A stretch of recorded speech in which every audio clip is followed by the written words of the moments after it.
Right, so we're back again with Stox in the Shed podcast, and we've had Paul on previously, and then also the main man, now still at the minute, Ian, still at Stockcart HQ. So yeah, we've got him on to go through basically where it all began from and to create all the memories that we've got. So yeah, thank you for both.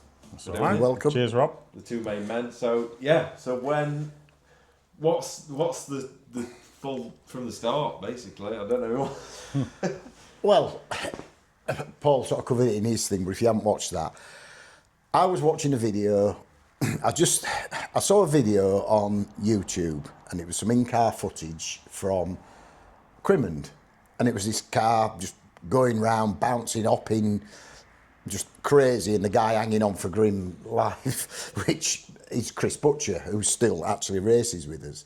And I watched this video, and then I started doing a bit of research and found out what they were, and I thought, oh, I've seen them before. Yeah. And I'd seen them at Coventry in Speed Square, parked up, looked at them, thought nothing of them. I think Neil Fitton had a little bit of involvement with them. His name was on the side of one of them. Yeah. But never thought any more of it. And then I was just on the phone. I rang our Paul for something, because we used to speak every week or whatever. And I rang our Paul for something, and I said, I tell you what, mate, I've just seen these things. And he went, what? And I went, Stoxkarts or something they were called, because it was a different name then. Yeah. He went, I can't believe it. He said, that is spooky. I said, why? He said, I'm just literally watching it now. He says, I'm watching it now. He said, what do you think to them? And I went, they look a right laugh to them, you know. And at that time, I'd just fallen out with grass tracking with my kids. We'd had a bit of a do with the grassing. So I was looking for something for them to do, and I thought, well, if they do them, you know, I could maybe do one, and then if Paul had one, because we've always been about family with the racing. When we were F1s or whatever, when Paul went into F2s, I then went. When I went into Rebels, Paul then came. It's always been about family. So basically, we sort of chatted about it, and I said, well,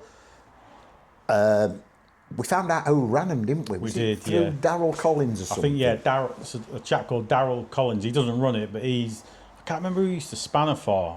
He used to spanner for Rob Harrod. Rob Harrod, that's it, yeah. In the F1s. He might have spanned for others before that. He might have spanned for Andy Clark or somebody before that, I can't remember. But I was living in Northamptonshire, Daventry at the time, and Darryl's only the next town along, which is Rugby. And it's a long time ago, I guess, but somehow we found out that Darryl had one, he owned one, and him and his son were kind of racing it between them. His son was older than 16. They didn't have the juniors back then. Of course. So I think I'd kind of, obviously Ian and I had spoken quite a bit about them, and then knowing that Darryl was involved, and I must have messaged him on Facebook or something like that, and then this is when Coventry was still running, and I know that obviously me and Darryl arranged just to kind of bump into each other at Cov to have a chat about them, so I could just find out a bit more about it. Right. And that's kind of where, so Darryl, to be fair, even though he's no longer involved in Stockkarts, but he still watches F1s, I believe. He was really helpful at the start, because he gave us a really good insight into, I think he told us who was running it, because we didn't know who was running it at the time. Yeah, of course. I asked him kind of quite a few questions about what they are, how is it run, what's involved, blah, blah, blah. So to be fair to Darryl, and even after kind of Ian and I had kind of taken it on, which Ian will go into a bit more as well, is he kind of helped us quite a bit after we'd kind of taken it off, just to start off with, you know, to be fair to Darryl, he brought 10 tools on board. Yeah, he did. Really? He did. Yeah, because Colin and his brother Gary both actually raced a Stox car before we owned it. Yeah, they did. They'd had a go at Coventry in them. Yeah. That's right. And the idea was we were going to buy 5 carts. Yeah. 2 for my boys, 1 for Paul, 1 for me, and we would hire one out. We always hired stuff out because it helped towards the costs. Yeah. So through Darryl, we found out who owned it, which was this guy called Colin Bunyard. And as it happened, he literally lived 10 minutes from Paul. So I basically said to Paul, go and have a word with him and see if he'll build us some carts, 5 carts. Yeah, that's right, yeah. Paul went to see him, and then...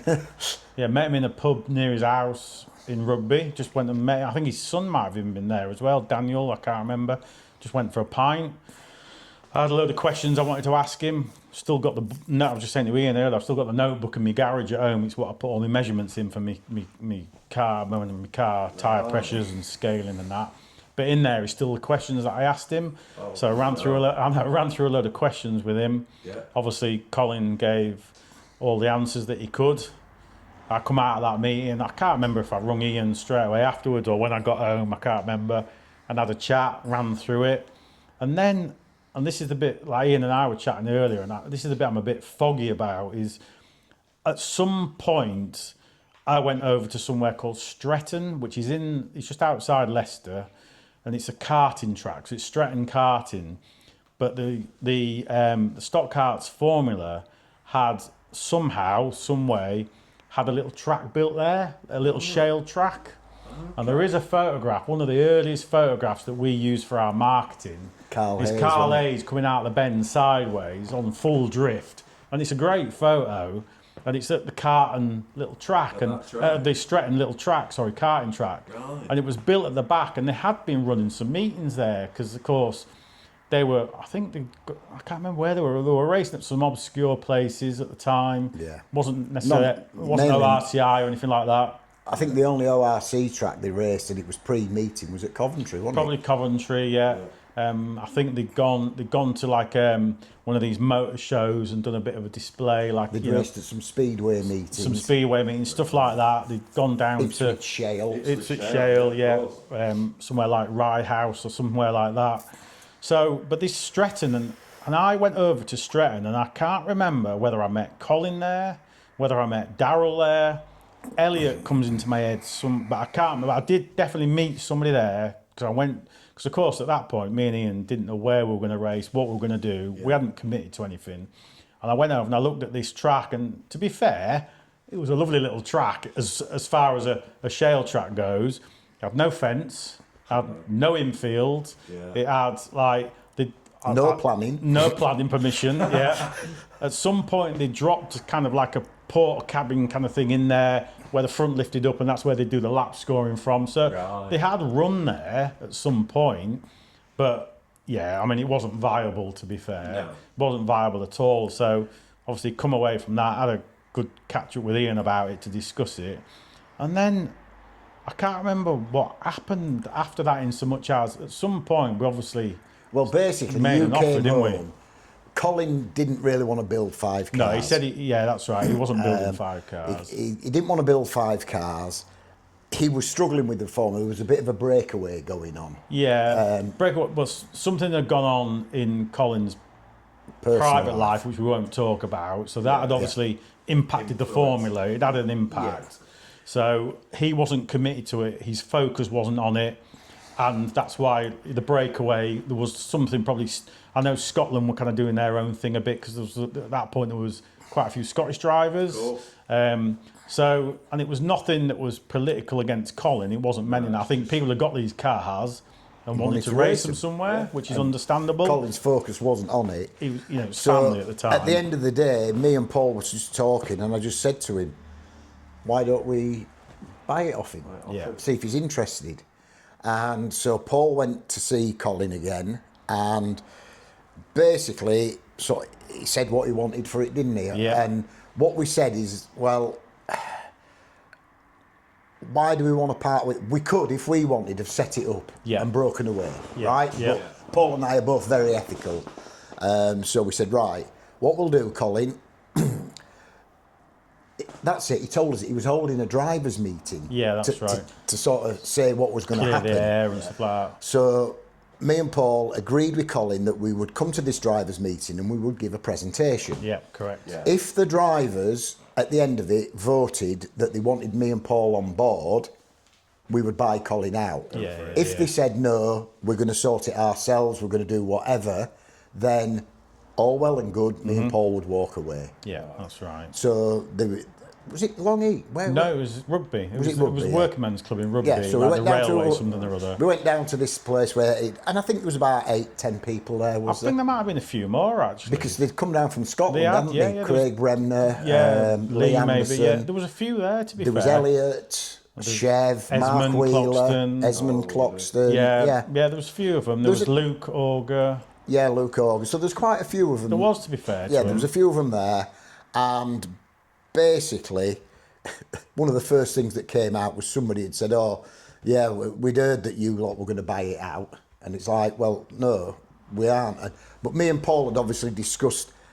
We sort of put a business plan together in the fact that what had happened is they would hire the track wherever, Kings Lynn or Rye House, and say it was 500 quid. Yeah.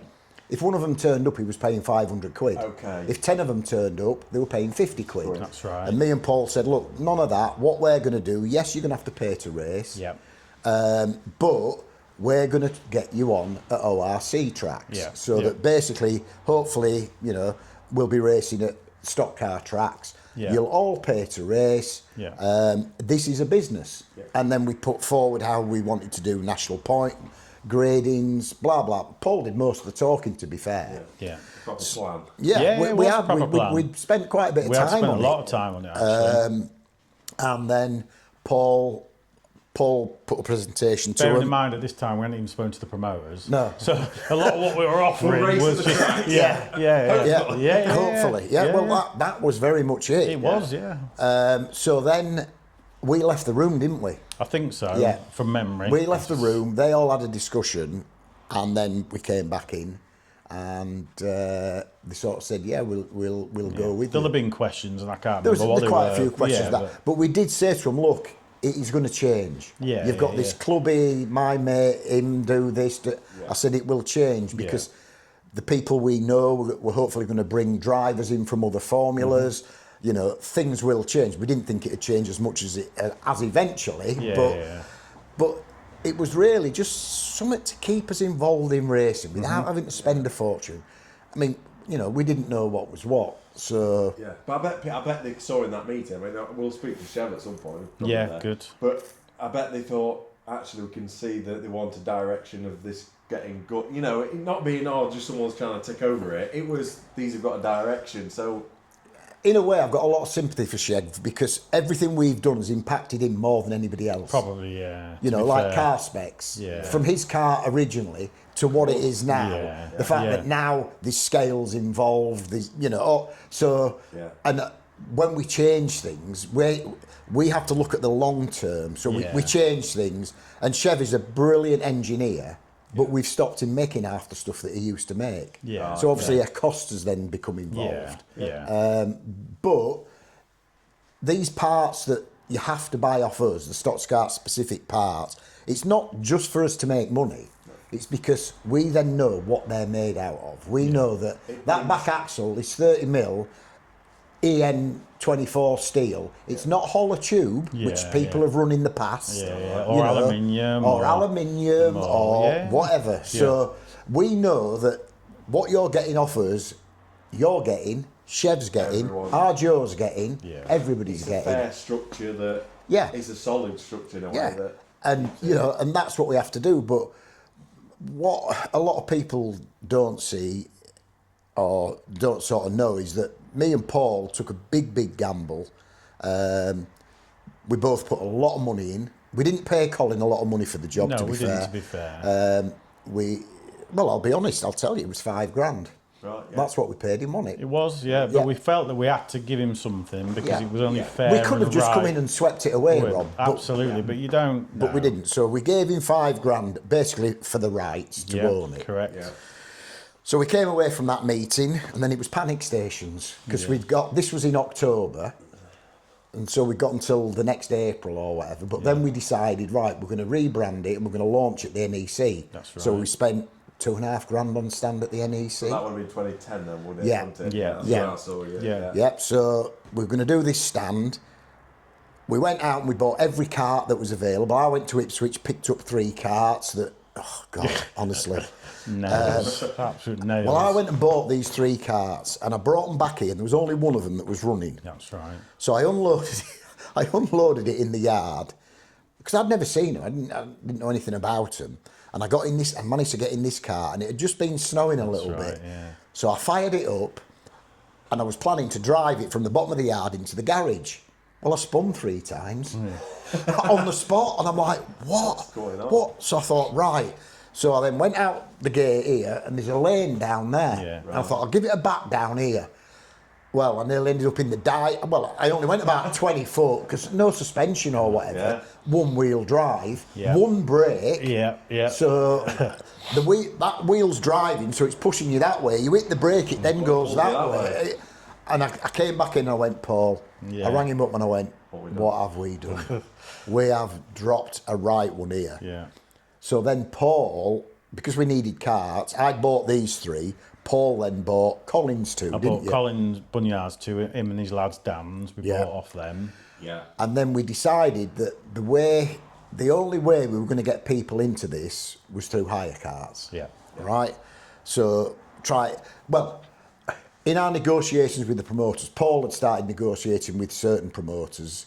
I spoke to Hazel, Barry Watson, Steve Rees, but I had a big issue with Paul Gerrard from Inca Race, all to do with the Rebels. And I called him a lying little cheating two-faced something or other.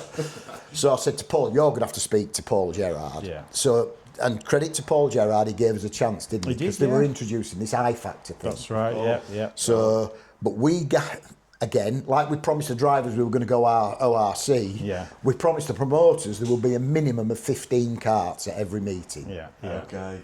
Right? We didn't even have 15 carts. Correct. We didn't even know if there were 15 carts out there. Yeah. We didn't know if any of those drivers that had said they were going to support us would actually turn up. Yeah. So then it was like, on to Neil Fitton, build us some carts. Yeah.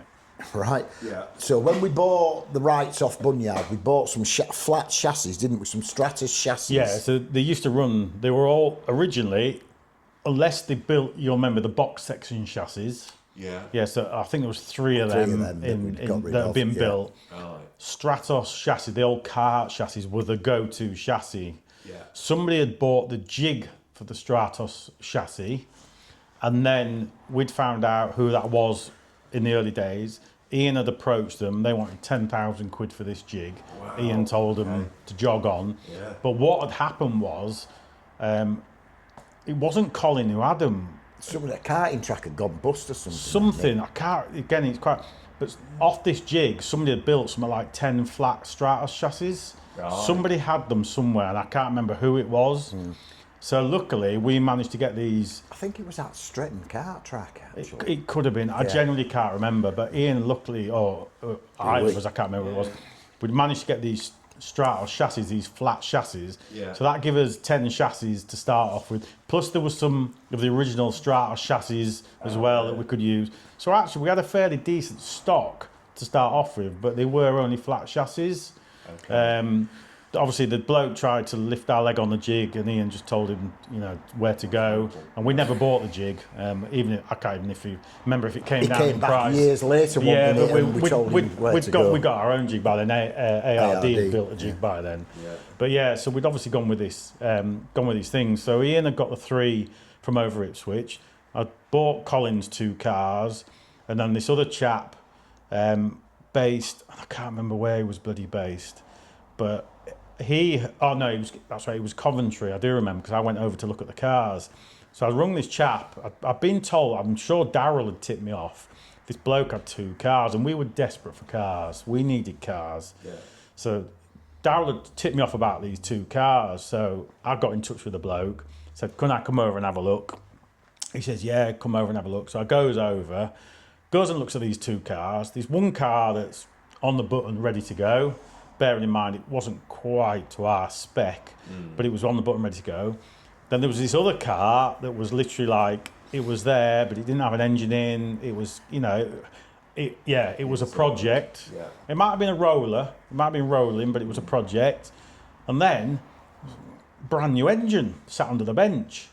So I'm looking at this. Anyway, so I come out and I said to Ian, I said, oh, is these 2 cars, aren't there? I says, and then there's a brand new engine. He goes, right, what does he want for them? And I'm not going to say how much he wanted for him, because AJ thinks he swam the river with us on the car that he only paid 1,500 quid for. But trust me, AJ, you didn't swim the river, mate, because I ain't going to tell you what we paid for all that lot. But literally, I come out, I said to Ian, said, buy it now. Yeah. So I went back in, obviously tried to play the calm, cool customer. Agreed to buy them for him to deliver. So just to rub it in. Yeah. So he agreed to meet Ian at a service station on the way down to Birmingham Wheels, and it might have been the first Birmingham Wheels or even the test day. I can't remember. Test day.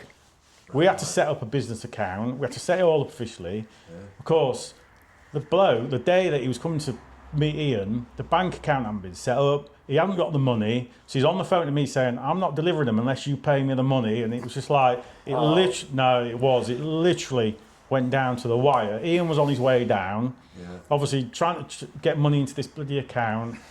It went through, thankfully, so the bloke did meet us with these cars. So we got 2 more cars there. So I think we had 7 cars, because there was 3 in Ipswich, even though they weren't all runners. Yeah, one of them 2 from Parky, 2 from Colin, sorry. Yeah. And then so we actually had 7 cars, basically, ready to, not ready to race, but ready to kind of do something with. Oh, yeah. And turn them. And obviously, and then Ian had spoken to, we got these flat chassis before that, and Ian had got Neil to build these chassis. So then, of course, we go to the test day, which is when we're picking these other cars up, which Ian will tell you about. Well, what we've done is, when one of the chassis that we bought from Ipswich, Chris Butcher had just totally rebuilt it for the guy. Yeah. Lovely job. Yeah. But I needed to know how these things worked. Yeah. So we stripped it right down. Because I don't know whether you remember, Rob, but originally they didn't have 4-wheel nuts. It was the single nut. It was the single nut that went through, and all this sort of stuff. There was stuff like that. There was no bars inside. The first thing we did, even with the one that Chev had rebuilt, was I put a drop bar in on one side and then a horizontal bar just above the engine to give a bit of protection. That's right, yeah. So we did that. We rebuilt that car and did it all up, had it powder coated. And that is the one that is actually what Ben Chambers now races, but it was Kai Pally's. It was Nick Pally's originally. Yeah. Well, Roger Bromley's originally. Yeah. Then it was Nick Pally's. Then it went to Sean Bright. Yeah. Then it came back to Nick Pally. Then it went to Kai Pally. Kai won everything there is to win in it. Yeah. And it's still going, that original car. And Ian, just to add, Ian did it up just as much as he was trying to learn about he did it up because we went and booked a photo shoot. So we went and done a photo shoot for the PR for the NEC shows. But in the meantime, Fitton had built the first of these 2 cars. Yeah. Blue one and a red one. A blue one and a red one. We'd done certain stuff different. We'd got different hubs. The clutches were a nightmare. You couldn't get the clutches, so we'd put a different clutch on it. The steering we'd altered. We looked at the steering and they just used to have one single lug. So we sort of, Fitton came up with it. He designed this triangle with loads of different holes in it so you could manoeuvre it and everything. So we built these cars up and they were beautiful. You know, all the Nerf rails had Stoxkarts profile cutting and all this sort of stuff. The bumper stays. Took them, did a photo shoot with them, and everything. This was all for the launch at the NEC. They'd never turned a wheel in anger. No, like brand new engines and everything. So we did the NEC with them on the stands. And then it was at the NEC. We got loads of interest. Yeah, we arranged. There was a test day. We're taking people's names later, and addresses for the test day. Yeah, for a test day. So we go to this test day, and a lot of the original drivers had said, we'll bring up Carl Hayes, Chris. A load of them brought their cars down so that people could have a go in them. Yeah. But the big thing was we were launching the 2 new cars. So we get the 2 new cars, we take them down there, and me and Paul went, well, we've never driven one, so we might as well have a go in one and see what we think, showing off this brand new thing that we'd redesigned and everything. I don't know how many laps we did. Well, it weren't many, was it? No, we couldn't. And we pulled onto the middle. And I pulled up and Paul pulled up next to me and I lifted the lid and I got out and I went, you can't drive these things. No. I said, if that's what these are like, these are dangerous. They were lethal. Honestly, they were pulling to the water. They were horrendous. Yeah. And fortunately for us, and it's weird how things work, there was a guy there called Sean Parkinson, and his 2 lads had raced them previously. But they'd kind of gone away from the formula. But they'd gone away from it. Yeah. But through one of the drivers that was staying, a guy called Elliot Horn, Sean sort of rekindled his interest. Yeah, absolutely. Yeah. So he was there, and I just called him across and I said, look, Sean, you've driven these before. I said, go out in one of these and tell us what you think. He did 2 laps, he pulled onto the middle, he went, Shocking. I went, oh, so they're not all that bad. He went, no, there's something dramatically wrong with them. Yeah. So we were really deflated. We got these 2 brand new cars there parked in the middle that we couldn't let anybody test. Yeah. So everybody's borrowing everybody else's car. The orange one, the black and orange That was one, fine. that was fine. Yeah. And other people had come with theirs. Yeah, and then we got a few other carts there, and there were so people were testing, and ironically, at the NEC, the only person who committed, and there was just this bloke stood there for the 2 days or whatever it was we were there, and he kept coming along to the stand and asking a few questions, asking this, and he said, look, I've nowhere to keep one. Yeah. How much would you charge me for you Arrive own and it, drive. you look after it, blah, blah, blah, how much will you charge me? And so, like, working out in our heads, and it was a chance to get some money, and we went, well, we do you a season, $2,000. And he went, right, he pulled $2,000 out of his pocket, and that was Michael Dent. Really? So he was the first person Commit, yeah. to commit. Yeah. So then we went to the test day, and which you and your dad went to, Yeah, I didn't remember you? driving that one of the there was highs. you and your dad, there was Roger Bailey and somebody else. There was a few there. There was a few, to be and we got a couple of orders. Mainly for the cars that we'd had. Well, we didn't want to sell, this was the problem, we didn't want to sell second-hand cars because we needed them for the hire fleet, because we told Coventry we were coming with 15 cars. That's right, yeah. Now, what people also don't realise, Fitton got, did we have 8? I think we had about 8 in the end. Yeah, I he can't got 8 remember. done. I think we had 8. He got 8 done.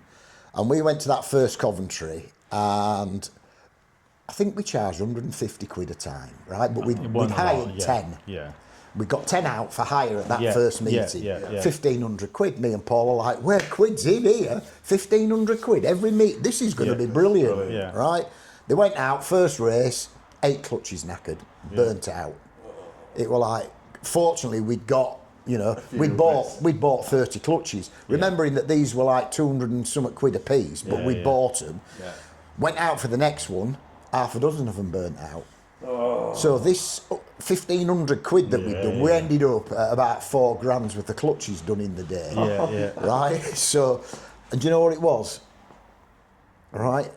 It was a 50p return spring on the brake pedal. Yeah. We'd not put a spring on the pedal, so when they pressed the brake, it never came off fully. So the brakes were on, so it burnt all the clutches out. Of course. A 50p spring cost us thousands.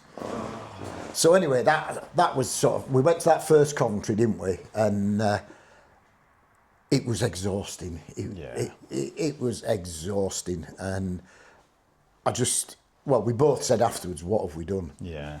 And then and then we came back here, and I had to wash 10 of them off. Power wash 10 of them off. So we did that first meeting, which was the Coventry, and then we got a couple of people had bought them. Roger Bailey had bought one. He'd committed. Elliot Horn committed. Parkies came back. Yeah. And then there was Chev. To be fair, there was Mark Wheeler. Luke's did it for a little bit, didn't he? Yeah, he did about a season or 2 seasons. Esmond. Who was the pest control? Ashton. Steve Ashton. Yeah, he was a good one, old Crash. Yeah, so there was Alfred at Selwyn, David Sewell, was it? They came later. Was it later? Yeah, they came later, a couple of years later. A year or so later. 11 though, wasn't it? It might have been, but it was... Because I was saying around time. Yeah, but we were racing 10. This was 10. Right. Yeah. Oh, I thought you went NEC. Did you go twice? Well, yeah, we went a couple of times. We've done the NEC we did a few times. Yeah. So, I mean, that was the other thing, wasn't it? Because we'd done the NEC, we just paid out $2,500. We've got these cars being built that were costing us thousands. We'd bought 5 grand's worth of wheels and tyres, 3 grand's worth of clutches, all this sort of a wagon, 5 that we grand, bought and converted, double decker trailer that we were into it for like 50, 60 grand, right? That is what we'd sort of gone into it. And then obviously we'd gone to this first Coventry and it had cost us thousands, and we were like, what have we done? Obviously got over the teething, realised straight away with the clutches. Oh, sorry, and in the meantime, what had happened, when I said at that Birmingham with the test, what Parky said, he said, it's your steering geometry. Geometry's out, yeah. He said, that's what it is. Yeah, yeah. He said, have you got a drill? So we said, yeah. So anyway. So he was on the middle, while Yeah. we were doing the test, Parky's on the middle with the 2 cars parked up. Working on it. Leaning in them, because you didn't have the lift-off bonnets then, if you remember. So his arse is sticking up in the air with his feet out, and he's drilling with hand drill. Basically, he managed to get a hole bang in the middle of all these hundreds of holes. He did, yeah. Fastened the 2 track rods together. Yeah. Did it, tracked it up, said, he went out in it, didn't he? Yeah, He went, first. that's all right. Yeah. Then he said to us, you have a go. And then we went in them. Yeah. And they were way, I mean, they were still horrible. A bit of, yeah. But they were way better, yeah. which was So a you could massive relief to us, wasn't it? Yeah. So in the meantime, as I say, Paul, in the first year, Paul sorted most of the fixtures out, to be fair. Yeah. He dealt with the fixture side of it. I was building the And I cars. deal direct with Birmingham Wheels as well, because that wasn't owned by In-Car Race. Yeah. So I had that Mick at Birmingham. I used to Mick, deal that for hiring and stuff like that. But you see, then again, it was a political thing. So we were doing the track for hiring. Then the guy who had Birmingham at the time, which was Philip Bond, he was running his... Yeah. He ran a thing where you could go and race bangers there. So he kicked off with the council. Yeah. Said, I don't want them Stoxkarts here doing this. Because we did a corporate day as well, didn't we? It wasn't just about... Cause like for the corporate day, it wasn't about awareness. It wasn't about getting people into... we had to keep cash flow. We had to keep cash flow going. So we decided to do this corporate day. And actually, it turned out to be a brilliant day. It was fraught because literally, like everyone was guaranteed 2 goes. Then you did a knockout series, and then you ended up. We had to put a buffet on. Right. Oh, but yeah. And then in the end, you had somebody got this really nice trophy. Yeah. It was a long old day, and Parky was there helping us out. There might have been Chev may have turned. I can't remember. Yeah. To be fair, we had quite a few turn up and helpers. But that was just to generate income, and I think we got about $3,000 for that day, didn't we? It was a good earner, but you know, it was just about cash flow. That's all it was. Laid all the cash out. No, you couldn't, mate. Yeah. And we decided after that we couldn't do the corporate stuff. Oh. No. It was just it was enjoyable. It was just too hard. But hard, in the meantime, Philip Bond had kicked off with the council. Yeah. And to be fair to Birmingham Council, they turned round and said, it's our track. Yeah. We need to earn money. Yeah. So they can carry on practicing. Yeah. You know, and doing whatever they needed to do. Yeah. Which, but again, you're then upsetting the promoters who you're trying to then do a deal with. But Paul got us a brilliant fixture list together the first year, which was good. It included Coventry. But then again, what people don't realise, so we've just invested all this money in this formula, right? We've just launched it all at the NEC. We've got a fixture list published and everything. Yeah. Get a phone call off Sandu at Coventry. Sandu, the owner. Says, right, I've seen your fixture list and everything else. I've had a fallout with Mr. Woods. So you have a choice. You can either race at Coventry and none of his tracks, but if you race at any of his tracks, you cannot race at Coventry. Yeah. Right. So I rings Paul up. I'm like, you know, we're into this for thousands. Basically, they've just ruined our fixtures. Yeah. So I rings Paul up. As I'm on the phone to Paul, I see a thing, Dean Woods. All right. So I answers Dean Woods, typical Dean. Right. I don't know if you know what's going on. I says, yeah, I've had Sandu on. He says, well, I'm telling you now, if you race at Coventry, you ain't racing at any of my tracks. Ever again, yeah. Oh, no. Yeah. So me and Paul have got 10 cars, all in production. Yeah. We own 7 cars. Yeah. So we've got 17 cars. I've got an 18-ton wagon, a trailer. We're into it for thousands. It's like, what? Yeah. And then the it's usual like politics. Yeah. politics. So eventually we said we would go with Dean. Yeah, so we based it on Sandu's got 1 track. Yeah. Dean at that time, probably, I can't remember, but we had, you know, so we kind of thought, well... We were only doing Birmingham's and 1 Northampton, was it? If there was that no at the time, Hennisfords. but I think we just went on kind of, we're going to go with the bigger player, to be fair. Yeah. So we decided to commit to Dean. And actually, what kind of worked in our favours, which we didn't know at the time, but obviously came out later, was Colin North at 10 Tools, bless him, who's no longer with us. He was heavily in at Coventry with sponsorship.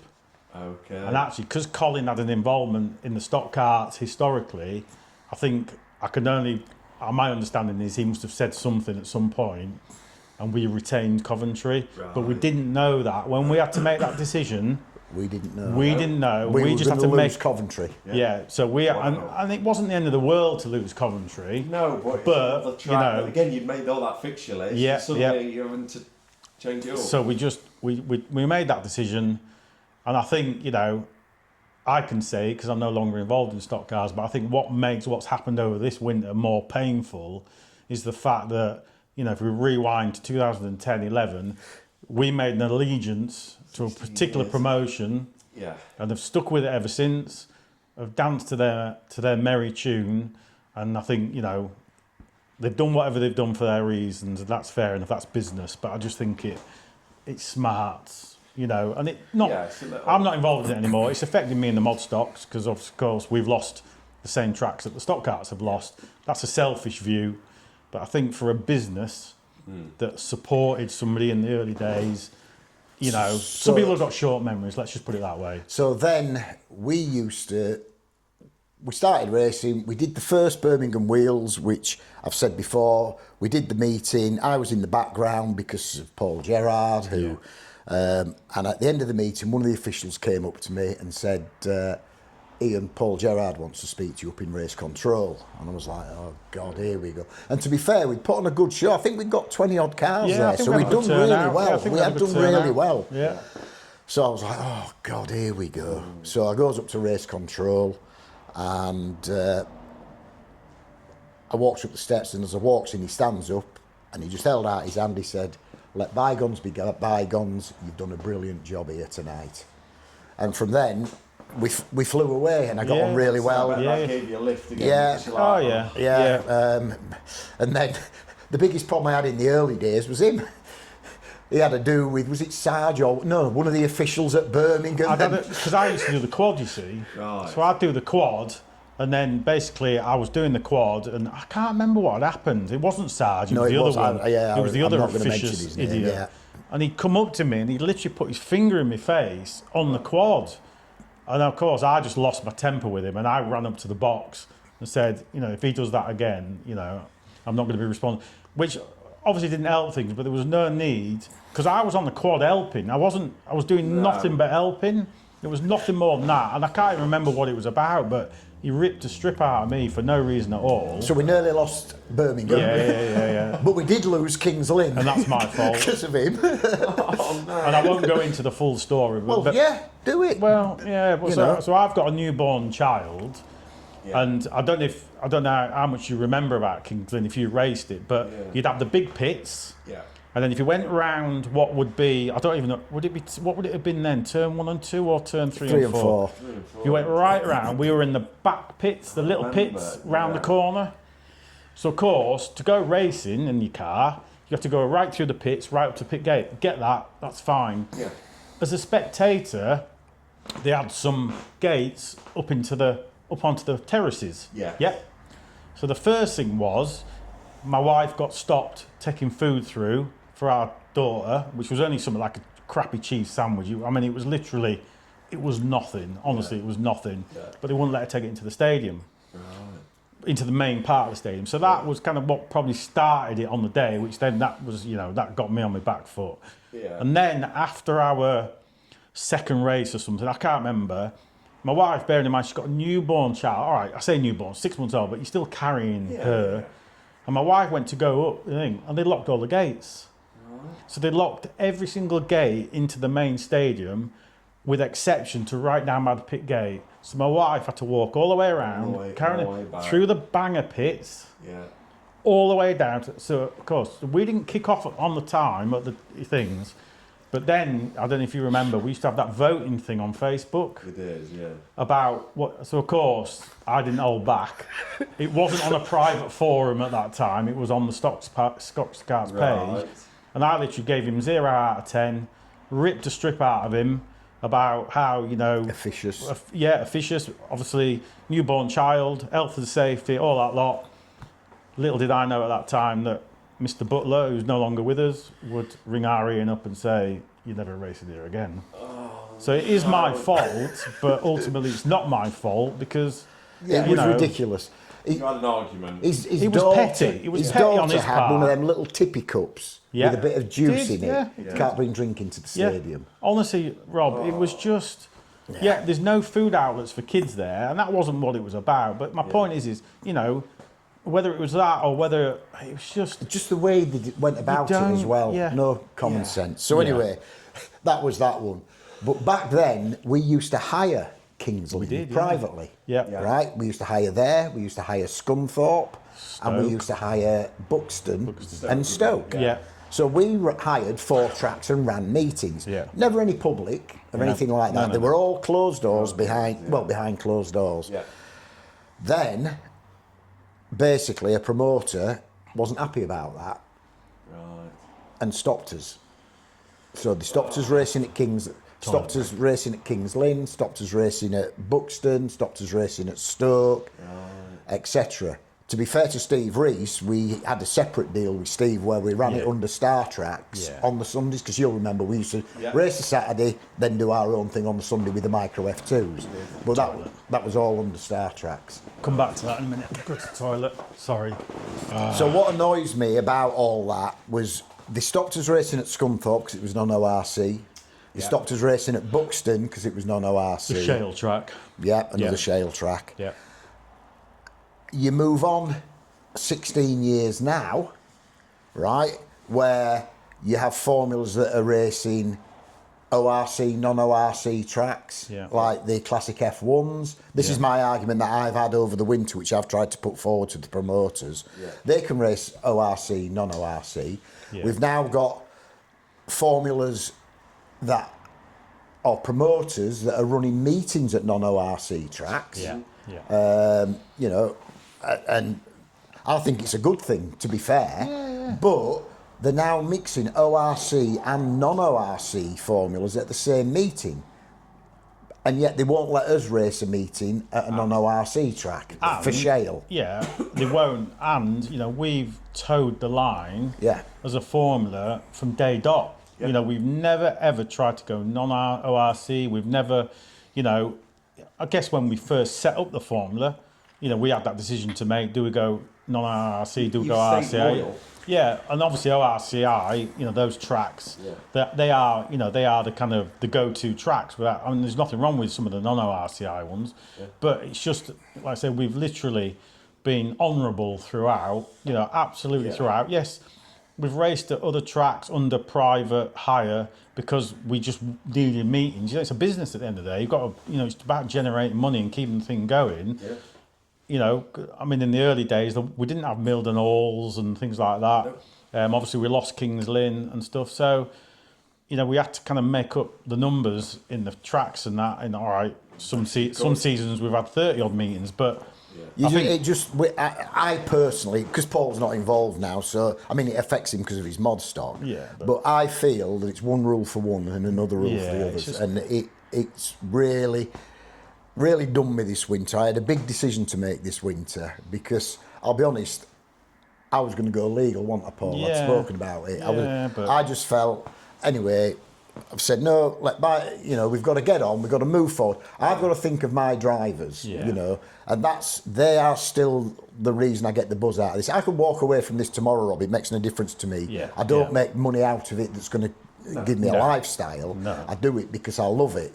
And because of the people that are committed to it. So, you know, at the minute we're in this rebuilding process. We've had a couple of promoters that have backed us.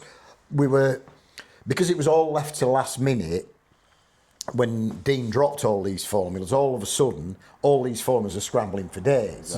So it's all been a little bit last minute. I mean, you know, for us, we're doing the 8 Skeggies and the 8 Buxtons, but we do them every year. That's right. So it's not like we've suddenly gone to Rob and gone, we need a load more days. We always do 8 Skeggies. We always do 8 Buxtons. The Cowdenbeath, we used to do Cowdenbeath every other year. But we wouldn't have been doing it this year. But this year we've come on to them and they've said, but we've got Knockhill, do you fancy that? So we've said, we're going to do, so it's now Knockhill and Cowdy. We've, fortunately, your Stox, you know, they've lost Oddsall, but they've agreed to put us on at one of the Scunthorpe dates because they're very limited on what they can do at Scunthorpe at the minute. So we've had support there. So, but you just look back to those early days, like when Paul. It almost feels like we've gone back to then, because when Paul was trying to sort these fixtures out, he rang Rye House, was it? Yeah, Rye House, which is where the Stoxkarts had run at previously, and like Ian says, we weren't involved, but from what we've been told is that they'd agree £500 or whatever to hire the track, and then like you say, if one car turned up, and I think what had happened is I think they'd agreed to hire the track. I think they'd either, and somebody will correct us, Chev or somebody, I think they'd either decided before they went that they hadn't got enough people interested, or a couple of them have gone, pulled up, realised there's only two of us, I'm not forking out £250 each, and not raised. So of course, I was literally trying to find tracks, etc., and I kind of heard about Rye House because it had come up in conversation with Darryl or Colin. And I rang Rye House because I was ringing around everybody, and I'd rang him. I said, "Oh yeah, Stockkarts." And he goes, "You what? Stockkarts?" I went, "Yeah. You can stick." Beep. Really? Yeah, big time. Yeah. All right, fair enough. We're not racing there then. Yeah, that's done. Yeah, but and I mean, it's one of them. We had a few knockbacks. To be fair though, I think the promoters were really receptive actually, and if you think back to it, if you break it down to what it was they will have known of the stock carts before that. Yeah. In what guise or what form or wherever they raced, I don't know. But actually, you've got they'd never kind of seen the formula, and I think, don't quote me, but I think in that first year we raced at Buxton, Skeggy, Birmingham. We didn't race at Buxton. Oh no, that came after. Yeah. So sorry, Skeggy, Birmingham Wheels, Coventry. But there was Northampton. Was it just the one at Northampton? We would have raced. Where else did we race? Barford. Good old Barford. Yeah, Barford. Yeah, so we probably had 5 or 6 tracks that put faith in us. Yeah. For that first year, I think if my memory serves me rightly, we spoke about Buxton, but the drivers at the time were like, "No, we're not racing at Buxton. It's too fast." Blah blah blah. Which I kind of get it, maybe at the time. It turns out now it's probably one of their favourite tracks. I've raced Buxton in one of them, and I thought it was fantastic. Yeah. But at that time, we didn't go there, did we? We'd accept our Buxton Shale that first year, obviously. Oh. Yeah. There's Crimmond. We did Crimmond twice, didn't we? Crimmond, honestly. Yeah. Funny Crimmond because... But we had a strong Scottish division. We did, that's right. And what we actually did is Lee Anderson, who was up there, we franchised it to him. Yeah. So basically, he ran the Scottish side. He took all the start money. He earned bits of money off that. He did whatever deals with the promoters. Yeah. But Lee then decided to go self-employed. Yeah, that's right. Yeah. He had to get. I think at one point we had 9 Scottish drivers. We had a good turnout. Yeah. And they raced the Scots versus English. Yeah, we did. That's where the Bannock Bowl. The Bannock Bowl came from originally. Skeggy or wherever it was, or County. And what I will have to say is that Craig Bremner, but particularly Lee, his support in them early years. Oh, yeah, he came and he lives in the middle of Well, it was the Anderson family, wasn't it? Because Lorraine was racing, his brother Paul raced. Dad probably had a Alan, go. Yeah. So the support they gave us in the early years was massive. Yeah, absolutely. But Lee took on the Scottish, and it had just started building, and we were getting. So we felt we had to support them and go and race at Crimmond. And then unfortunately, Lee decided to set up his own business, and he couldn't commit to it. So the Scottish side fell apart. But then we ended up buying a load of Scottish cars. We did, I bought Craig's cars and stuff like that. To keep it going. The early years were. It was enjoyable, but it was a new thing for both of us. It weren't a smooth running. It was. Oh no, they were hard, bloody work. We had sleepless nights, mate. People might just think, it was so. You just buy that, and again, I think you went into it with Ted, was going out to, buying the formula a little bit, but you don't. That's what people don't realise is these ups and downs. Like you say, I bet there were nights where you just like politics. I think, I'm not involved in it now, but I was involved in it when things have happened. I think for me, the frustration comes when you got maybe people, and they have moaned about, oh, we have to buy parts off you, or you get X out of it, or, obviously when people have kind of cheated, because people have cheated over the years, and we're not going to name any names, but at the end of the day, that's all well and good. You can moan like as much as you want, but the bottom line is to get it to where it is, and it isn't an F1, it isn't an F1, but, we had, I think, we got to a point, not long, probably 2012, 13, we're having to run a 2/3 format. Yeah. A 2/3 format in Stoxkarts. Yeah. You show me any formula outside of F1s that's ever run a 2/3 format. Do you know what I mean? And it's just, the numbers were massive. And, to build that from nothing, and then for people to come along and try and not purposefully derail it, because they weren't doing it out of malice.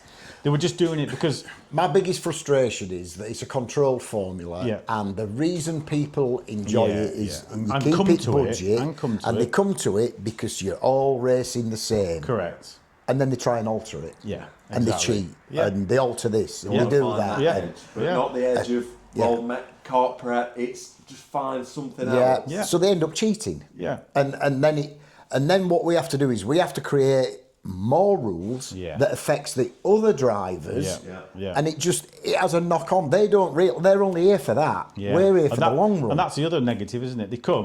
They race it for a couple of years. We obviously, or Ian, puts his foot down and then has to change it, and then they kick off and go somewhere else. Exactly, Rob, and they've caused all that uproar. For nothing really. Another thing that I forgot about in the very early days was when we bought these new karts. We did the engines and everything, and then Fitton couldn't keep up with doing it or whatever, and we decided that we'd used all the strategies up, so we were going to have we wanted a new chassis building, and I was very close with a guy not far from here, Ant Ross from Grassing ARD, and he went and I spoke to him and said, look, I want you to design us a new car. So, but I want it on a flat chassis, I want it stronger, I want this, I want that, blah, blah, blah. So we went up there, him, Harrison Burkett's dad, Bones, and Thomas Brighton's dad, Norm. Between all them three, they were all up there making these ARDs. Yeah, correct. So, but then what happened was we'd used up all the stock we'd got and everything, so we needed new engines. So, to do it, to get the engines at the right price, you have to buy 10 of them. Well, they're £1,000 a piece, right? So we buy 10 engines, built new ARDs for Bailey, Graham Wheat. Was Blackwell one of them? Adrian, he had one, didn't he? Possibly, I can't remember. It was Adrian, because he was the one that we were doing a load of tests on the engine with when it was Adrian. So anyway, we built these cars. We'd had a chassis built and we'd run it for a year. I'd run it. It was always in the alley colours and everything. We never got painted, I mean, the thing is, we cut brackets off, we put stuff on. It's when we first brought the new brakes in, we had brakes on the front. It was a bit of a test. It was a test bed. So anyway, we bought these 10 engines, we put them in the cars, and these cars couldn't compete. And we're like, what is going on here? And people like Wheaty, who, he'll admit himself he was no top driver, but he's like halfway down the straighty and it's like you put the brakes on. And it's before Ian had a dyno, so we were getting them dyno by a company called RPM. No, we weren't having them dyno by anybody then. Oh, no, we weren't. No. But he helped you out, though, didn't he? So I got these engines, and we couldn't suss out what it was. So I eventually got hold of this guy called Roger at RPM, and I said, look, we're having a problem with our engines. We've bought these new engines. I didn't know anything about the Honda engines back then. We bought these new engines. We've got a real problem. Everybody's saying they've got no power, blah, blah, blah. We've de-governed them. We've done what it says in... He said, no. And I didn't realise he was having exactly the same problem. And what it was is Honda actually changed the design of the engine internally. You couldn't tell from the outside, right? And what it was, they have a governor on the top, and what we used to do is take the governor off, so it was de-governed, so it could rev past 3,500 RPM on the old engines. On the new engines, what we didn't realise is that they also electronically governed it through the coil pack. And he didn't know this either. And basically, because he didn't do big Hondas, he only did the little 160s, and he's going through me, he's having nightmares, and the timing on the new type engine is different to the timing on the old type. Loads of little internal bits that make it an absolute nightmare. None of us knew this. So then eventually, he clocks on from somebody in America and said, oh yeah, what it is, they've done this, and what they're in the middle of doing, because all these hire kart tracks are complaining that these engines are crap. So what they then did is they then made a coil that is de-governed. Right. So when you buy a brand new engine off us, we've already had to change the coil, but that coil, instead of on an old type engine, you can get a brand new coil for 30 quid, right? This coil is 199 quid, right? Yeah. So anyway, because I didn't understand them, I sent them to Roger, because I want everybody to be the same, right? So I sent them away to Roger at RPM. He started dyno testing them. Things moved on a little bit, and I wasn't happy. I felt we weren't getting the value for money and the service. So then I decided to invest and buy a dyno. Yeah. And I starts doing them. And then I'm like, right, we're all going to run the same jet. Yeah. So we start testing jets. Doesn't work. No. The old type engines run a different type jet to the new type engines. The timing's slightly different. So I'm like, right, okay, we can't do it on jetting. Camshaft. We're all going to run exactly the same camshaft. I sent camshaft away to Piper Cams. I had all new camshafts made, 3 new camshafts, redone everything, put them in one engine, brilliant. In the new type, wouldn't run. Rubbish, yeah. Couldn't understand it, didn't know enough about them, and then started looking and realised that on the flywheel at top dead centre, where the magnet is on the flywheel, it's in a different place on one type to the other. So it moves all the timing about. Right. So if you run a new type engine, you have to run a camshaft that suits that flywheel. Yeah. Now, if you break that flywheel and you put an old type flywheel on, it will run, but it'll run rough, and then it won't run when you rev it. Cool. And we've had a few people have tried swapping them because they've bought them cheap, and it doesn't work. So then I spent hundreds of hours dyno testing, different camshafts. I've had restrictor plates made. All this is all costing us a lot of money. And time. But all we want is for it to be equal. Equal between everyone. So that everybody can just jump in and go and race. And go and be on a fair level. But this is what I was saying, where people keep coming in and altering it. Yeah. So going back to the early days, we got everything up. We were running. We'd been stopped running at certain tracks. The hire fleet had so again, Paul. So he'd got 4 hire carts, I'd got 4 hire carts, right? We'd paid from each. So we goes to the meeting at Kings Lynn. Carl Nunn hires, right? Jumps in a hire cart, off he goes, wins Eton final, shows us all up, makes us all look idiots. Comes off and he goes, any carts for sale? And I got one for sale here, and I went, yeah, there's one back at the workshop. And Paul went, oh, you can have that one. My hire car. Well, it's the one you raised. It's the one you raised. He wanted the one he raised. Yeah. So anyway, he bought that car, which was another high. Yeah. Then it got to the stage where we just couldn't, because Paul was down there, I was up here. Yeah. We couldn't work the hire carts. Yeah. So we decided we'd sell the hire carts off, because then that also gave us some money back that we'd invested in the early days. Yeah. And then Paul sort of said to me, look, I've got other things going on, things have changed, I've got the young family, this, that and the other. I want out, Do you want to, should we sell it? Should we do whatever? Yeah. And I said, well, I'll buy you out. And we agreed a price. I said, well, look, I can't pay you all in one lump. We'll do it over a period, which we agreed. Yeah. And then Paul said, well, I'm going to carry on running a couple of hire carts for 12 months or so, whatever. Yeah. And to be fair to Paul, I could see he wasn't enjoying his race. Shale, yes. Yeah, I loved it. But you could, he didn't even want to be there for the tarmac, and I could see it in him. So I then had to make the decision as to what we were going to do. And I loved it. And, and I just thought, no, I'm going to carry on. Yeah. So That's basically, when was that, Paul? Was that Well, I 2014? No, it was a bit, no, because I think it was 16. Oh, 16. I'm pretty sure it was 16 because I think I bought that mod Stox in either 16 or 7. It would have been 17 because I didn't race it until 18, and I'd had it in my trailer for a year. Yeah. So I think it was about 16, maybe 15, 16. I can't remember, somewhere around there. But you see, we had that problem with the engine, so this is just giving bits of background into stuff, you know, where we're making all this money, Rob, you know, because we're selling you all these parts. People don't realise the time and, like you say, the money that you've invested to make it is today. So then what happens is, at the time, in the early days, we had 2 Duros on the back. Yeah. You know about this. Yeah. Then Duro stopped producing that back inside tyre. Yeah. And you couldn't get it. Yeah. So all of a sudden we've got panics on.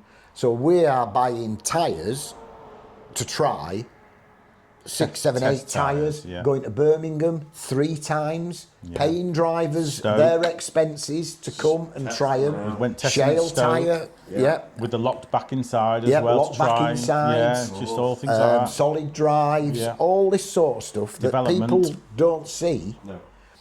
And we're doing all this, and as I say, the tyre dried up, so it was a case of, there was at one time you could run 2 of the same, or you could run the Duro and whatever. Yeah, so you could run. We went to the King's tyre, the hole-in-one. I apologise. And Ian had brought out a rule: you could run 2 hole-in-ones on the back, or a hole-in-one and a Duro. But you couldn't run 2 Duros because we wanted to save the life of the Duros, if that makes sense. There was none. There was none. So then, what happened? Just after we introduced it, we then get contacted by, and they were a terrible company. You used to deal with them down at your place, didn't you? You used to go and pick them up for us. I did, and they were terrible. They contacted us and said, "Oh, Duro have decided they're going to start making this tyre again." It's like, "Oh, you're joking." But you have to order it in February. Yeah. And they're making 1 batch a year. Yeah. So if you want 10 and you knacker one of them, there's no more available. So you have to buy 10. Yeah. Right? So I'm like, oh, God. So we then decided that you were going to run a Duro and run the back outside. And like, you made this joke about Joe with him on the other day. Our hire cart ran the same Duro, remembering it did every single meeting, every single test day, everything. And that tyre was 9 years old when Andy King bloody punctured it and ripped the sidewall on it, and I was gutted. But it's like now, so Duro have actually stopped making the tyre again. Of course. Right, and I've been in touch with China, can't get hold of them, they're not replying, blah, blah, blah. So my tyre supplier said to me, look, they've told us they're stopping making them, there's the last batch is coming off, and how many do you want? I went, well, how many is there? And he went, there's 70 something. And behind that aerofoil there, mate, is where all the Duros are sat. Right? Again, there's 6,000 quid there, just sat there. Yeah, that's right. They will probably last us 15 years, but it's money we've had to put out. And but again, you're thinking of the future. It's not you know, that money you've got to do it for the future, but again, it's that outlay. Yeah, and this is the thing, because everything we do, we sort of buy in bulk. You know, and the clutches, we buy them in 10s. We have stuff made. Otherwise, it's really expensive. You know, it's like, you know, but also, like you look at from maybe not from the first day, but not long after is the stock that we carry. And if you think, you know, where the formula really works is the fact that we've got every single spare part. I mean, even to the point that Ian used to lend engines out if somebody had a sick engine, which probably still do. So you've got every single part, which makes racing more enjoyable. Don't get me wrong, some people have all their own spares, you know, like AJs and the Houghtons and that. They're not about making their own, but they like to carry their own stuff and have a good stock, which is brilliant, you know, or they fix stuff, because you're allowed to fix stuff. They'd have their own stuff. But then to the kind of like, I would say, not the budget racer, but the racer who's probably an accountant or something or other, they just want to turn up, race. If they break something, they'll go to the trailer, buy it. So you've got that kind of service there. But to keep that trailer stocked full time, you're never in the black on that. You're always in the red on it because you know, if you have a big, if you know, we've had meetings where all 10 axles have probably gone in one meeting. Yeah. But then Ian's got to then go order another 10. So actually, even if you only make a 10 or an axle, it's the churn, isn't it? It's the constant churn. So yeah, if at any point you decide to sell up, that's probably the time when you're going to get your money back. Yeah. But up until that point, you're not. You know, it's turnover versus profit. It is, yeah. And that, you know, you can have a mega turnover, no profit. Correct. And that is where part of the issue can often come. But, you know, as I say, in the early days, Paul did the fixtures, he did the points, he did the website. He ran the hire cars. Yeah. So, and I feel a little bit guilty nowadays because, you know, for the past 5-6 years, everybody knows Stoxkarts as mine, but it isn't, because without Paul in the early days, it wouldn't have happened. You know. And there's things now, and we won't go into the specifics, but, you know, we used to discuss everything. So there's things now in the formula that I wouldn't have agreed to at the time, but it's Ian's baby now, it's not mine. So it is what it is. But, you know, but we always used to kind of talk through everything, bounce it, you know, and decisions we've made, technical changes, rulings, you know, even stuff like on the rulings and that. You know, we've always kind of discussed disputes. it. Yeah, disputes, you know, you name it. Yeah. I mean, you know, it's got, so there's been points along the way where, you know, I've been stood up in race control, and people won't know this, I've been stood up in race control, filming races because things are going on. Yeah. And I'm only watching a couple of cars, but Ian's saying, I want you in race control, I want you with your GoPro, I want you to film it. And it's just like, why? You shouldn't get You're to that. You're racing for a £6 trophy. Yeah. Exactly. You know, you shouldn't get to that, you know.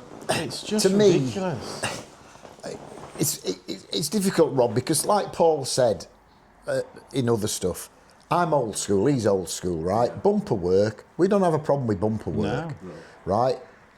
But let me see the colour of your eyes. Don't fire somebody into me. If you're going to do me, you do me. Yeah. But the biggest thing that I hate about Stoxkarts, and there's nothing I can do about it, we had the rule that's about this pushing past the apex.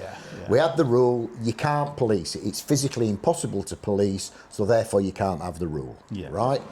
But this where somebody's halfway around the corner and somebody just comes and either hits them just coming out the corner or dives for the back inside wheel guard. I hate it, right? And it has caused so many arguments and so much aggro, but you can't stop it. Unless someone's filming every bend all the time. But there's no rule that says you can't do it. No. So, and then if you have the rule, it's like, well, was I past the apex? Was I, you know, and Everyone's saying it's in the rule book, he's done this. Well, but just get on and race, man. And you know, we have had it over the years where people have, like, you know, when something's happened in a race and certain people will come up to complain, and it's usually not the driver, it's usually a family member, but then they're presenting you with the video evidence off their iPhone because they film. It's just like, watch the race and enjoy it. You know, 10 years ago, 15 years ago, you know, you'd have had one cameraman who would have been, you know, whoever filming from his little, but you know, it's just like, I think it's one of them. How can they enjoy it? We've said it again. We said with yours. This is my F1. The problem is sometimes people. It's like this is F1. This is their They get a bit too. Yeah. I don't want to sound disrespectful to our drivers. No. But some of them are fannies. Yeah, well, they are. I mean, that's not right. That is wrong. But it is a stock car formula. Yeah, right. I think some people forget. Yeah. I think. But you are allowed to hit. But then the counter argument to that is that, you know, we've always sold it on that it's a formula that an accountant, and I'm not calling out accountants, but an accountant can race one, and the next F1 stock car driver can race one. That's always been a selling point. It's it's limited contact. But, you know, you're gonna fall out with people. Yeah. You know, and for me, the one thing where I sort of pride myself in a way is, you don't get on with everybody in life. There's some people you like, some people you don't. But I think everybody who's ever dealt with me will say that I'm fair. Yeah. You know, I treat everybody the same, whether it's somebody you get on with or whether it's somebody you don't. I try and, I work to a rule book, but I try and have a little bit of flexibility and a bit of common sense. But sometimes people won't let you do that. So you then have to follow the letter of the rule. And they also lose sight of the fact that, you know, if they're from a race team, they're watching their driver only. Ian's got to watch 32, and you can't watch 32 cars, let's be honest. No. So the fact that he hasn't seen an incident, but of course he's the bad man. Yeah, or you never see it. You know, well, no, it's, you know, you're watching your car only. You're going to see everything that involves your car. But if you turn around to that person and say, well, actually, what happened to Chev in that race? Well, I don't know. Exactly, that's the point. Yeah. You know? I didn't even get to watch my own kids No, racing. you didn't, that's right, because you're watching everything else going on. Yeah. It's just... You know, as far as the formula goes, you know, now we're on a bit of a rebuilding thing at the minute. Yep. I actually think we're going to have a good year because I think with 18, 20 meetings, I think drivers who normally do maybe 12, 14 meetings, they'll think, do you know what? I've got a chance of going for Duddy.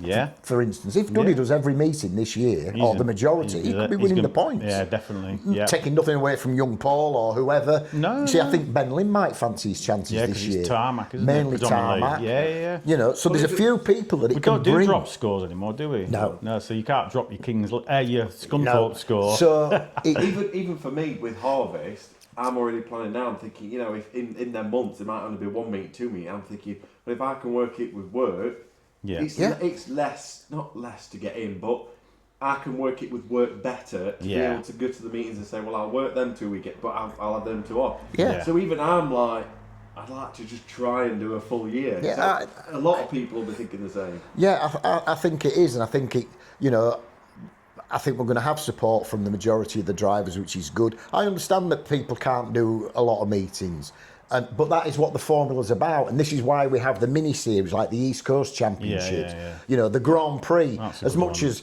you know, you were saying it the other day that it's very doubtful a Red Top's ever going to win it again, but they've come second. Yes. But this Come year close. they might. This year they might. You know. see, Yeah. that's the other side of it. Is, you know, I know a lot of low graders focus on that, the Grand Prix. But it's brought the low graders out, hasn't it? Yeah, It's worked it's done in that what we result. wanted. Is it has. keeps cars racing after the gold top. AJ said it. Well, he'd never go to an Ipswich, but because them 2 good meetings, he thought, I'm in for a run in. Let's try and get it. You know. Yeah. It does. And you know, I mean, as far as the carts are concerned, I think they are where, you know. Have we had a rule change this year? I don't think we've had I don't anything think in the we have, rules this mate. year, I have don't we? think we have. Last year we had the 2 little bars that you had to put in at the Yeah, top. the back, roll the it. back, yeah. But when you look at that, you know, panels off and whatever. I know you were having a look around it earlier. Where that is from where that first cart was. Yeah. Unbelievable. Yeah. You know, extra bracings, Yeah. roof plate, Yeah. cab sides, That's it. Cab You know, sides, crumple zones. crumple zones, which we were on about earlier. But the thing is, it is the safety side of it. Yeah. You know, I sometimes see some. You know, there's a few Anna Andrewses, Will Allens at Ipswich, and you just think, how have they walked out of that? Those things are solid. Oh, they are. I'm They are impressed. strong. At Bradford, where I watched a video again the other day, and I hit the wall and ride the wall and then do a front flip. That happened so quick, but I didn't really go, I was just like, well, that was eventful. It was safe, you know. Yeah. And to be fair, I come out of that still with confidence. I weren't like, oh God, what if that happens again? I was still, it didn't knock my confidence, which again backs the cart.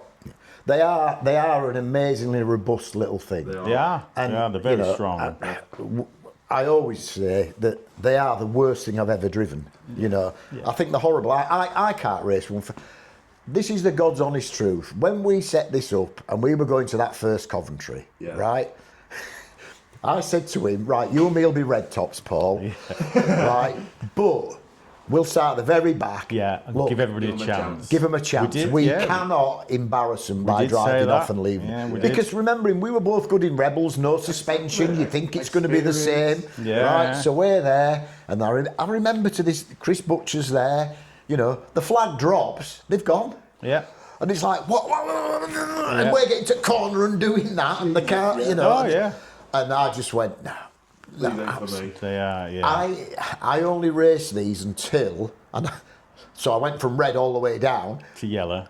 and I won a race at Northampton, and that was it, because everything I've ever raced I've won in, apart from these. And then once I won that race, I never raced again, apart from the teams race, which we were on about earlier, which is the best thing ever.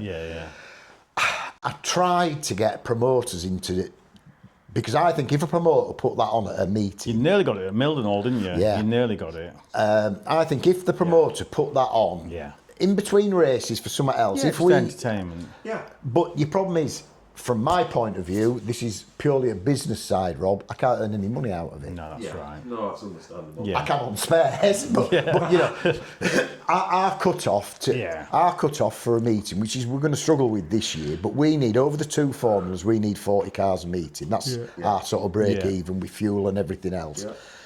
So if you have 4 teams of 4 cars, 16 cars, it's not. There's no, you know, but I think it'd be good between a race, because I still think Mildenhall would be the ideal place for amazing. it. You know, or Scunthorpe.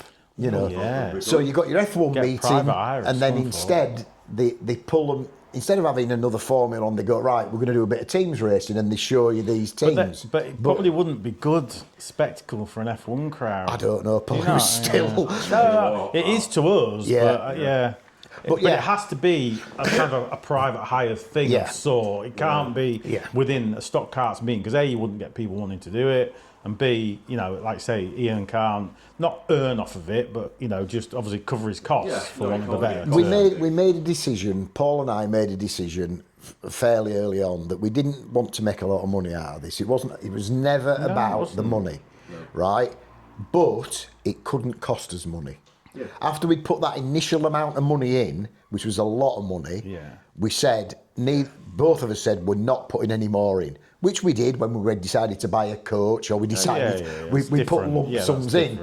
But as I say, now it's at the same stage now. I will not put another penny of my own money in. No. If the business hasn't got the money there to do it, then it doesn't get done. You know, it has to be self-running. Yeah, it has to be. Yeah, definitely. That's a fair point. I think anyone would run it that way. Yeah, but we still do. I still do it because I still love it. I still like, love the people, and I'd be bored. Yeah, I know, that's the thing. Like Paul was on about, you keep getting drawn back to it, but then you get to a stage where you're that old that you can't do it, as in racing. Yeah. So then I did it through my kids. Yeah. Then they pack up. So what have I got? So now I actually enjoy the Stoxkarts for the racing, because there's some brilliant races. Yeah. But what annoys me and what gets me is people don't.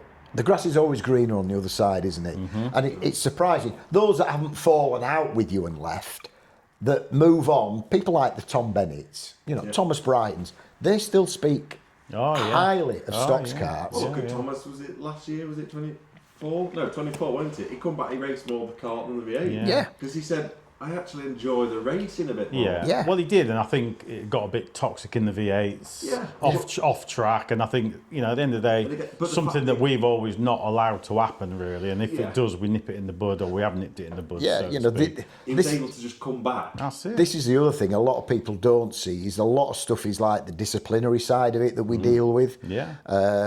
People don't see half of what goes on behind the scenes. No.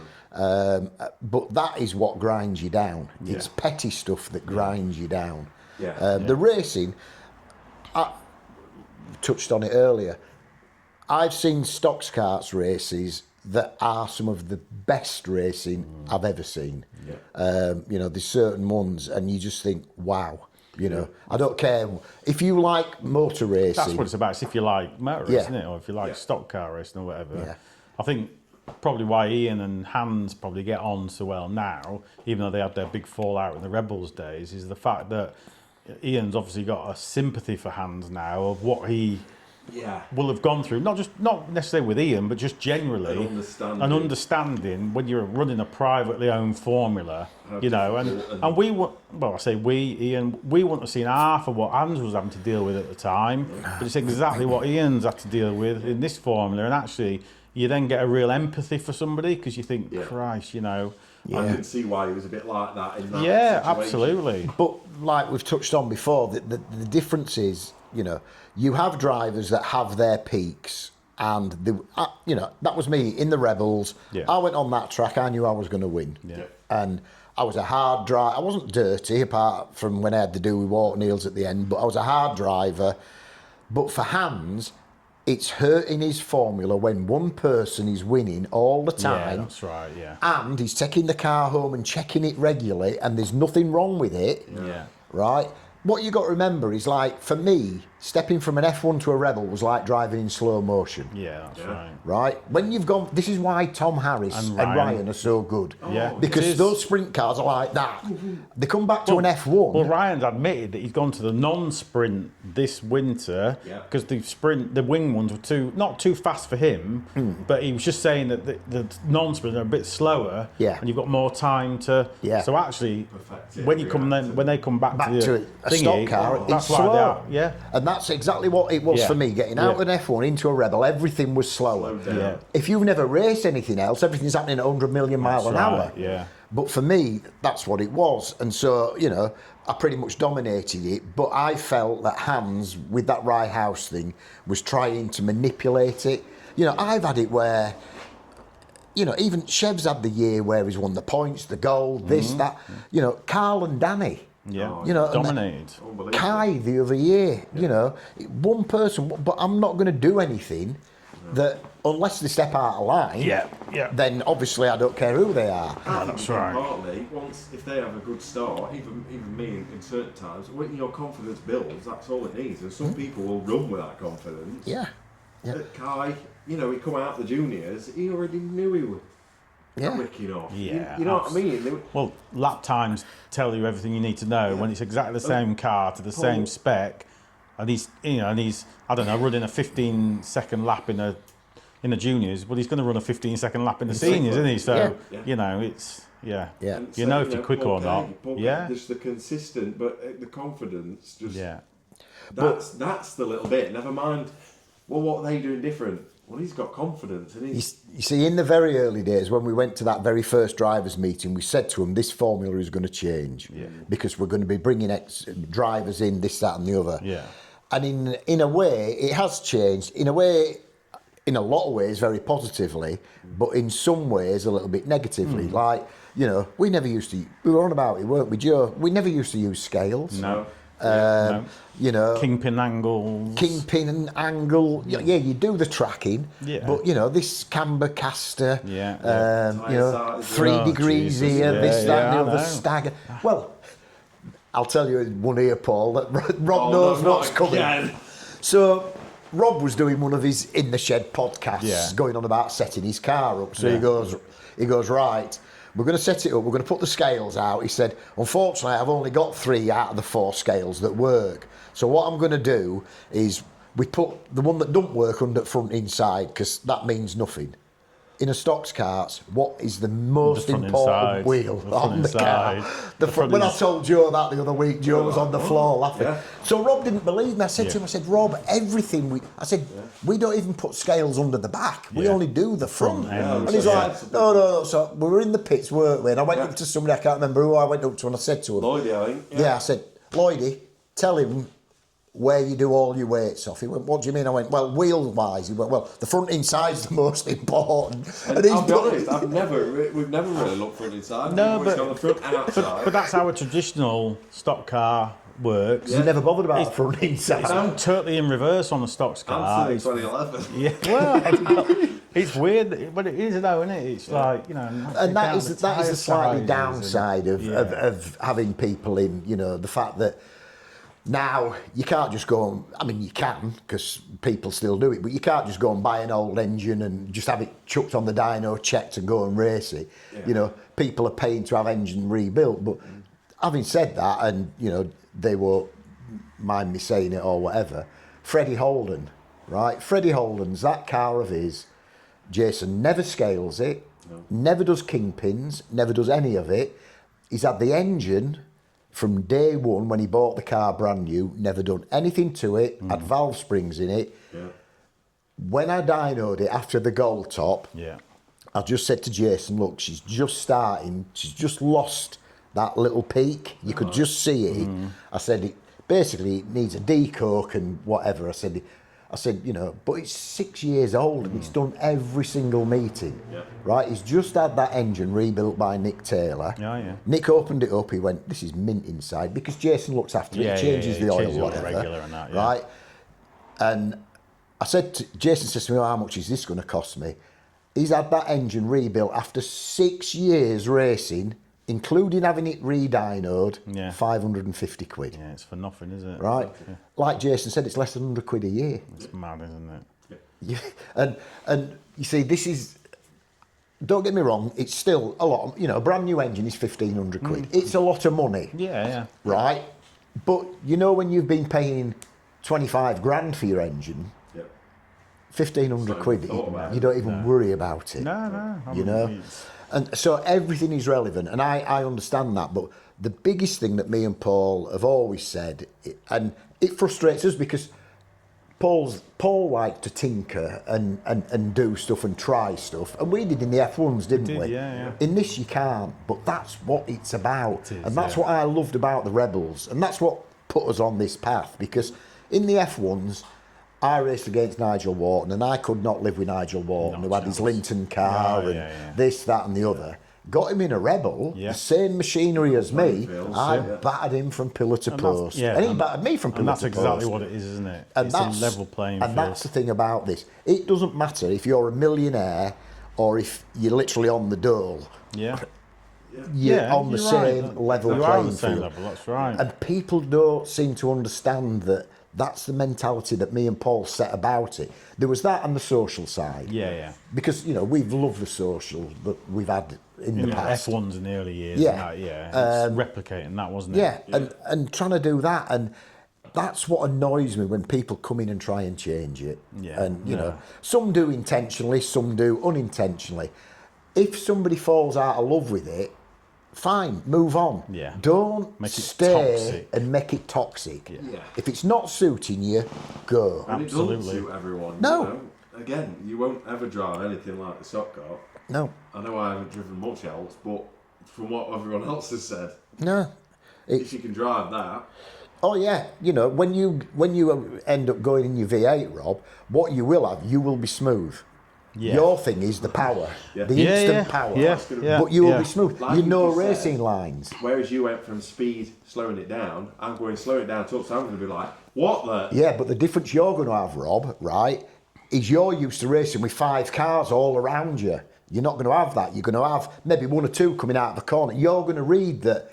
You'll be able to read the race because you've got 11 years. I mean, I've got the experience. 15 years of racing. I can't remember every driver that's kind of come in and moved on to something else. But if you kind of, you know, if you go through them, the ones I know, so you've got John Brown, you've got Thomas, you've got young Bennett, you've obviously got the Ginleys.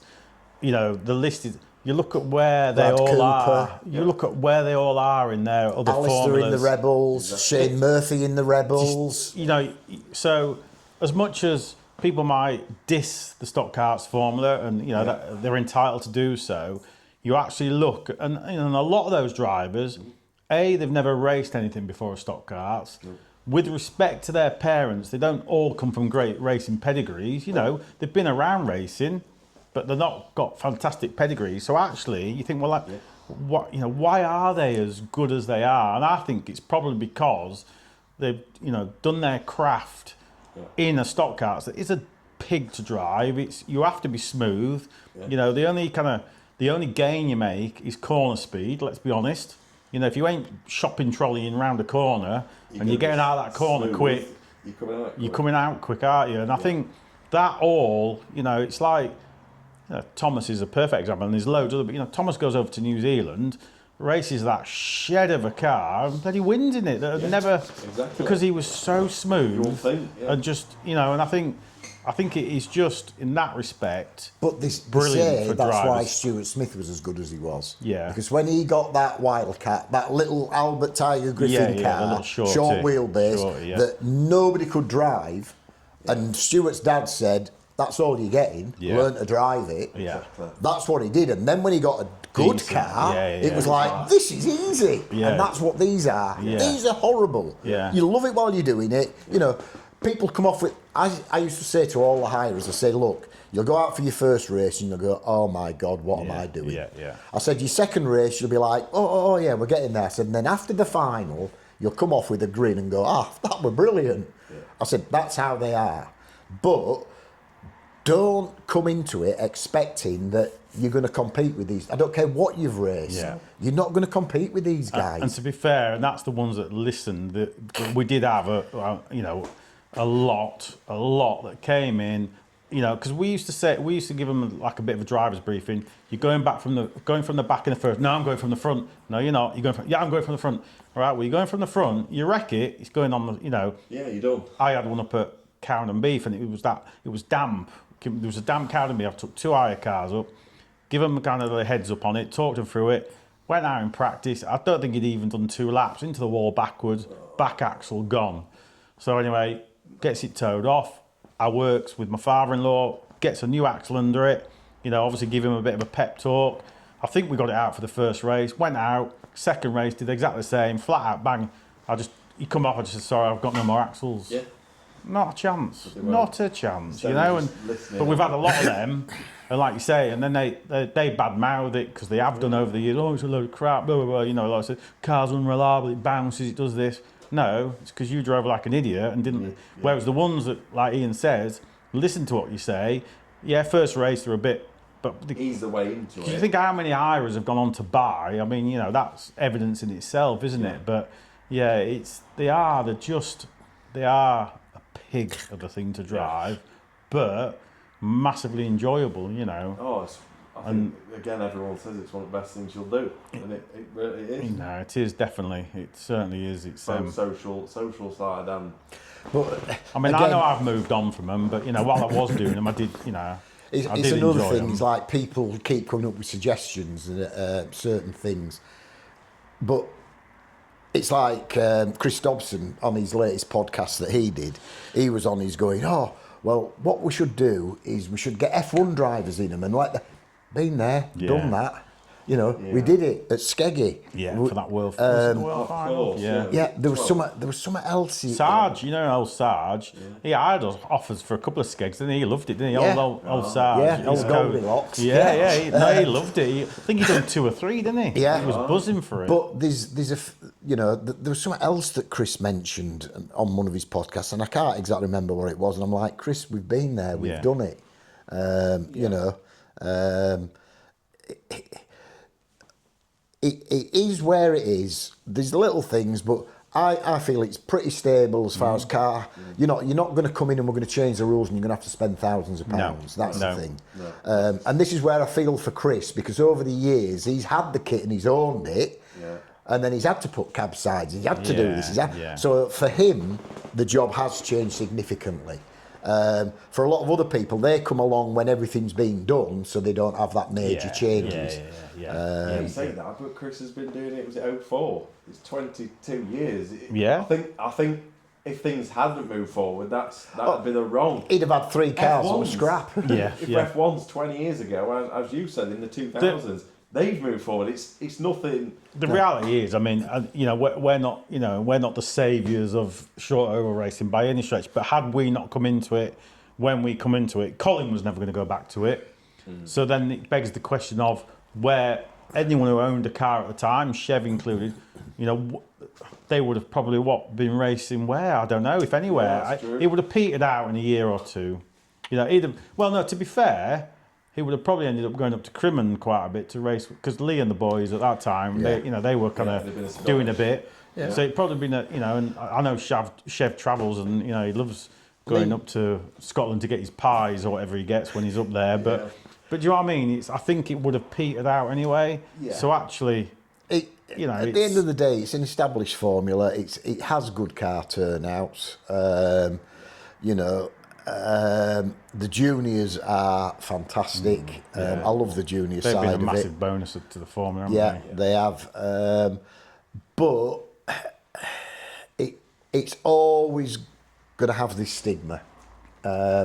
which is crazy. Yeah. And then the other side of it is what am I going to do with it? Yeah. What am I going to do with it? Because do I just say, right, guys, basically, here's where all the suppliers are. Yeah. If somebody wants to take it on and do it, do it. If not, you can buy your own bits, you can do whatever. But I think if we go away from the controlled parts from us and people can do, I think it'll ruin the job. Yeah. Yeah. You know, where does it go? I don't know. Am I ready to give it up? No, not yet. This winter has been a big... But everyone's got a cut-off point because, you know... age, I'm getting older. Yeah, that's right. Age, you can't slow down the ageing process, can you? I think like you said before, I think if anyone, he's got to be the right person that wants to get it. Definitely. Because again, you guys took it on and you were committed to making it what it is today. Whereas, again, you need someone like that to take it. We put it up for sale a few years ago. And 50 grand I wanted for it. That included everything apart from the bus. Yeah. Right, so it was 50 grand. Didn't include the bus, it didn't include the hire carts. It was all the stock, the business, this, that and the other. And I had somebody who was willing to buy it at that. Yeah. Right? Not a person that I wanted to own the Formula. That's right, yeah. And I turned him down. And he said to me, look, I know a lot of people in oval racing, this, that and the other, I could improve it, I could do whatever. And I just said to him, you're not the right person. No. And he said, what do you mean I'm not the right person? So I told him, I mean, we got on great, and I still know him, but I just said, you're not the right person for it. And that's why I wouldn't sell it to him. I could have walked away with 50 grand clear, no worries, but no, I couldn't do it because I felt if he did take it on within 5 years, it would have been... I know I shouldn't worry about that because I'll be on a beach in Florida or whatever. When you've put 16 years into it, 15 years, you can't, it's not one of them things you can just let go and leave it to its, whatever it becomes. I think this was a point where I think with both of you, I wanted to say from me personally is a big thanks to you both because without, I've got a lot of people to thank, but without you two, without this formula, I wouldn't probably have had the times with my dad. Yeah. You know, the family, again, the social side, the amount of friends I've met, Alistair. Yeah. You know, I still speak with Jordan. The times I've had as a kid, again, young farmers were a little bit, but the carts was such a big part of my life growing up. I know, but it's again 15 years, 16 years, but I don't think I've ever fully said it to you both, have you? To just say thank you. But we appreciate it, Rob, but we get a buzz out of the fact, you know, I keep laughing that every year I have to keep increasing the upper age limit because your dad won't give up. You know, you know, he came to that first test day and he had the courage to buy a car. Yeah, that's right. Absolutely. And you've still got it. When you're talking about it now, it's like it was such a unpredictable time. I mean, as I was a kid, but I don't think we knew how unpredictable it was. It was just something. Oh, it looked good. And I went out and I enjoyed it. And my dad says, right, let's do it. My sister had horses, so you know it was a thing for me. Ever grateful for him for that. Taking me there, always taking me racing. But again, without you two, it couldn't have been. It could have gone Pete Tong. I mean, it got so close without any, not of our doing, if that makes sense. No. You know, it could have gone, could have failed. It could have horribly wrong. Something else we didn't mention when we negotiated with the promoters, Paul turned round. Me and Paul had discussed it, and we said to him, right, what we're going to do, we're going to pay all promoters the same. Right? There's two choices. You have a choice that we will either pay you £600 a meeting, I can't remember, or we'll pay you £30 a car to race. But whichever one you start on is what we will keep all the way through. And every promoter, to be fair to them, said we'll take it per car. Because they were taking a gamble. They knew they were going to get 300 because we guaranteed them 10 cars. But they could have said no, we want. They could have been short-sighted and want £600 a meeting. but they didn't. So, but this was the thing when we went to this drivers' meeting, the very first one. Paul and I stood up and said, "Look, you are going to pay to race, but it will be a set fee. It will be this every meeting." And then I suppose it was good. A good point there, because drivers went, "Well, we know what we're paying." You know what your X's are. Yeah. You look at the fixture list, Rob, and you go, right. It's 40 quid now, isn't it? Yeah, I think so, yeah. So you look at the fixture list and you go, right, I'm doing 20 meetings. That's going to cost me 600 quid in start, in entry fees before I start. But you know that's what it's going to cost you. When we did that private hire at Lynn, because Lynn's quite expensive to hire. We blew our brains. Did we charge more for that? We didn't do, but we did send out a thing to the driver saying we have to have X amount of cars. Was it 40 cars across the seniors and juniors? Okay. And if we didn't get 40, because basically, I mean, you know, Lynn is just bloody expensive, and rightly so. You know, at the end of the day, because there's still the same amount of track prep had to go into it. We borrowed their timer for the things, so we got somebody to come and. So well, you see, even like that, you see, when we used to do the Stox, this again, you know, people think we're raking the money in. When we used to do the Stox on the Sunday where we private hired, I'm paying somebody 80 quid just to do the transponder timings. That's not including any of the marshals. Bloody Buxton Shale, 600 quid for the ambulance. Yeah.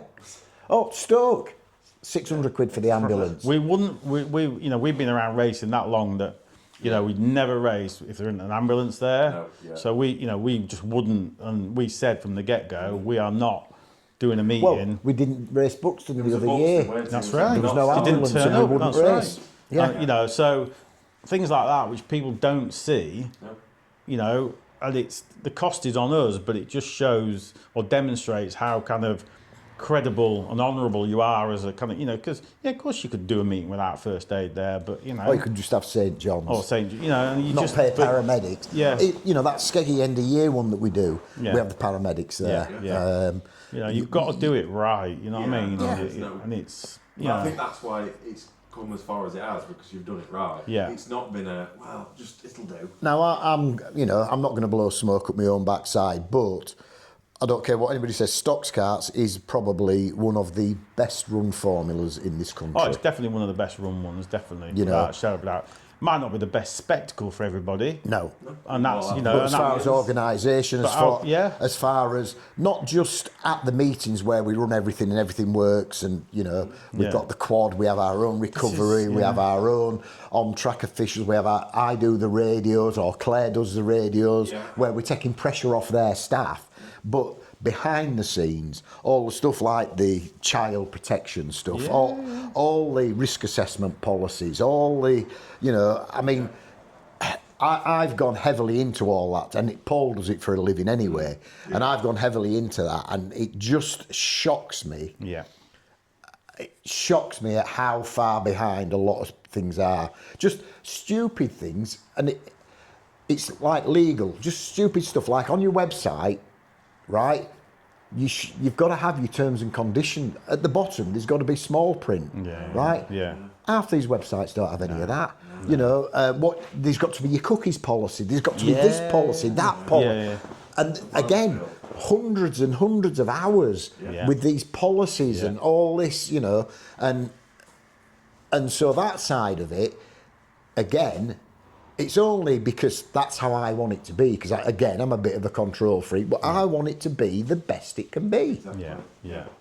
And, you know... It's a strange one because, you know, you talk about it being the best run formula, and quite a few years ago, so not kind of what's going on over this winter, but Ian and I, something happened, and Ian and I did kind of like a calculation, and we based it on car numbers that were averaging at that time. We based it on one or two people coming through the turnstiles with that driver. We then based it on an average of if they were going to eat at a food outlet. And we were looking at about $3,500 in a promoter's pocket.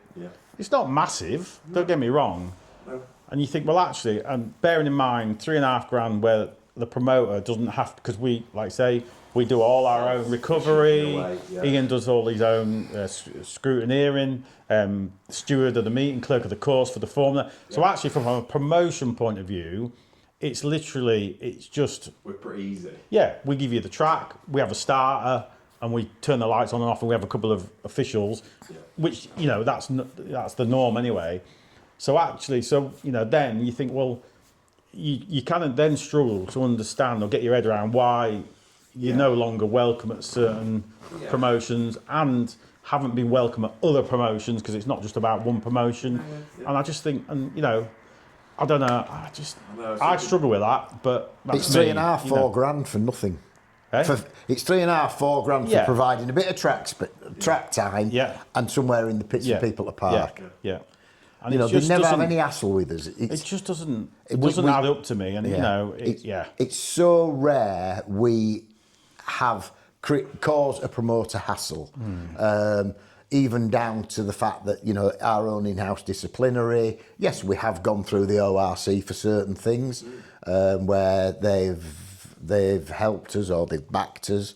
Not many, but there's been one or two where we've had to go ORC, but the majority we deal with in-house. I mean, even if you take a Brisca F1 meeting, which is the pinnacle of oval motorsport, in the circles that we mix in, to get that kind of money, you've got to bring quite a few, couple of extra 100 spectators through the turnstiles, and they don't get that at every meeting. That's just, I'm talking about F1s, which is the pinnacle. So if you then go to F2s and down, so that's where I think I just don't understand that decision. I get it. All right, but I'm not being harsh, but I get it if it's a formula. We know what the formulas are, where they're bringing 9 cars. I get it, because that just. But when you've got a formula that's bringing 40 to 50 cars at every meeting, I don't get it. But what has also changed now is, back in the day, in 2012, whatever, there was only us and Rebels paid to race, basically. Yeah, there was, right? Fair, then they started introducing it a little bit with the I factor, but now everybody's paid to race. So in effect, the benefit of having us sometimes isn't financially. It's not as much, but what damage do we cause to? Have we ever had a fence down? Nope. Have we ever? Nope. Do you know what I mean? No. Just stuff. Do we ever dig the track up on shale? No. I mean, I don't know if you remember, Rob, but we had a Coventry once where it rained and we actually raced on the infield. We did, because the track was that bad that we raced on the infield. That was horrendous, but we did it just to try and keep the. But going back to what we were talking about earlier, the research and development sort of thing, I think down the yard now I've still got 5 shale tyres, because we tried 5 different shale tyres for testing. Really, I think we've talked about it all. We're just sort of going over reminiscing stuff. A bit, are we? As I say, the majority of it, Rob, is, as I say, Paul's not involved in it now, but obviously he keeps an eye on it. We just want it to carry on, and I just want people to enjoy the hobby. Hobby. Yeah. Do you know what I mean? Hobby. That's what it is. Well, because it's same me and Dad. It's something that we can just keep in the shed. It doesn't take that much. But when we do, I enjoy the garage side, like you've said before. And especially with my dad. I know he's getting older and he's like, I'm not staying out till 7 o'clock. But it's just that part of it is what's just. But like we're talking about, you see, your mum comes quite a bit now, doesn't she? She never used to come as much in the early days, did she? But I think my dad, especially some meetings where I've been combine or whatever, my mum and dad, and it's one of them things that they go out and enjoy. My dad had never come without my mum. Yeah. And again, when me and my dad go, my dad's like, well, it's not the same without them, because we all bounce off each other. Yeah. Mum's not going to sit out in the cold, but it's there when you come back to the pits. We can have a moan to her and say, that's gone off, and why my dad's changing tyres, and we have a joke about that, and it's just something that's kept. I don't know, without Stoxkarts, I wouldn't have had the nights with my dad in the garage. I wouldn't have had the racing, winning the British. Would you have raced anything, do you think, Rob? I don't think so. No. I mean, I only got into F1 probably just before Gears and Tears, and then Gears and Tears come out, so I was like, wow. So then my dad took me that, and then that was 2010, which kind of leads into it, doesn't it? Well, trial. I think we were caught in a bit, but because I sometimes think that I sort of think I wonder how many people we've introduced to racing that would not have raced. I mean, a classic one is Chester Love. You know, Chester's dad. His mum. His mum, yeah. So his mum is sister to my best friend from school. Right. So I went to school with Chester's mum's brother. Yeah. Obviously stayed in contact with the family for years, and then I can't remember what happened, but they just come to a Northampton once, just for a day out. They had two sons, got two sons. No racing interest no, at no all? Racing. Never been they to just come anything to a else? Northampton once, just to kind of, I think literally just for a day out, to spectate, and obviously they came along and the two lads come and asked if they could sit in my car, and I let them sit in my car and all that lot, and kind of, you know, and they were only probably about 8, if that 9, 10 or something like that. I can't even bloody remember, to be honest. And then it just kind of, and then it was Chester. He just wanted to race after that, and then it just kind of went from there, really. I think it's a fair you know, point. Carter, his brother, raced for a season or two, but you know, just dipped in, then dipped out. It's just, you know, it's strange, isn't it? How, but then, you know, without a Stox kart, you know, Chester probably wouldn't have raced anything. He'd have probably gone off and done something totally different. And then he wouldn't have met Jess, who he's been with for a few years now. They're solid as a couple, and you know, it's just it's weird, strange, isn't it? It's like that kind of what do they call it, revolving doors, or the fork in the road. Yeah. Which way do you go? And that's it, mate. What would have happened if you took absolutely. That route? But I think because we're getting probably near at the end, I think it's but I think it's the opportunity. You know, obviously Youth Tank does, but I think, you know, historically the formula, you know, one person can't run it on their own. You know, the amount of help it's not we anymore, it's more Ian now, but the amount of help we've had and still do have, you know, whether it's kind of old man, you know, Sticks, who's no longer with us, Mick, you know, Amy doing the photography, Joe was kind of, before he went travelling around the world on his job and that, he was, you know, running hire cars, fixing hire cars, you know, it's just... Jason and Claire. Our parents that, you know, used to in do the early days. You know, Tina used to sign you all Christina in now, who's not from a racing background, but obviously is there we've had week in, week out. We've had a lot of support. Chev doing the points, the nuns, you know, quad drivers. Absolutely. You know, I mean, it's... all the different help. The trouble, but you see, again, this is where the world's changed. We couldn't get your dad to just jump on the quad anymore. No, because you see, like, Boxy, who volunteered to do the quad after Nick was leaving. Yeah. So Boxy says, well, I'll do it. We've got to give him training. He's got to sign this form. He's got to fill that form out.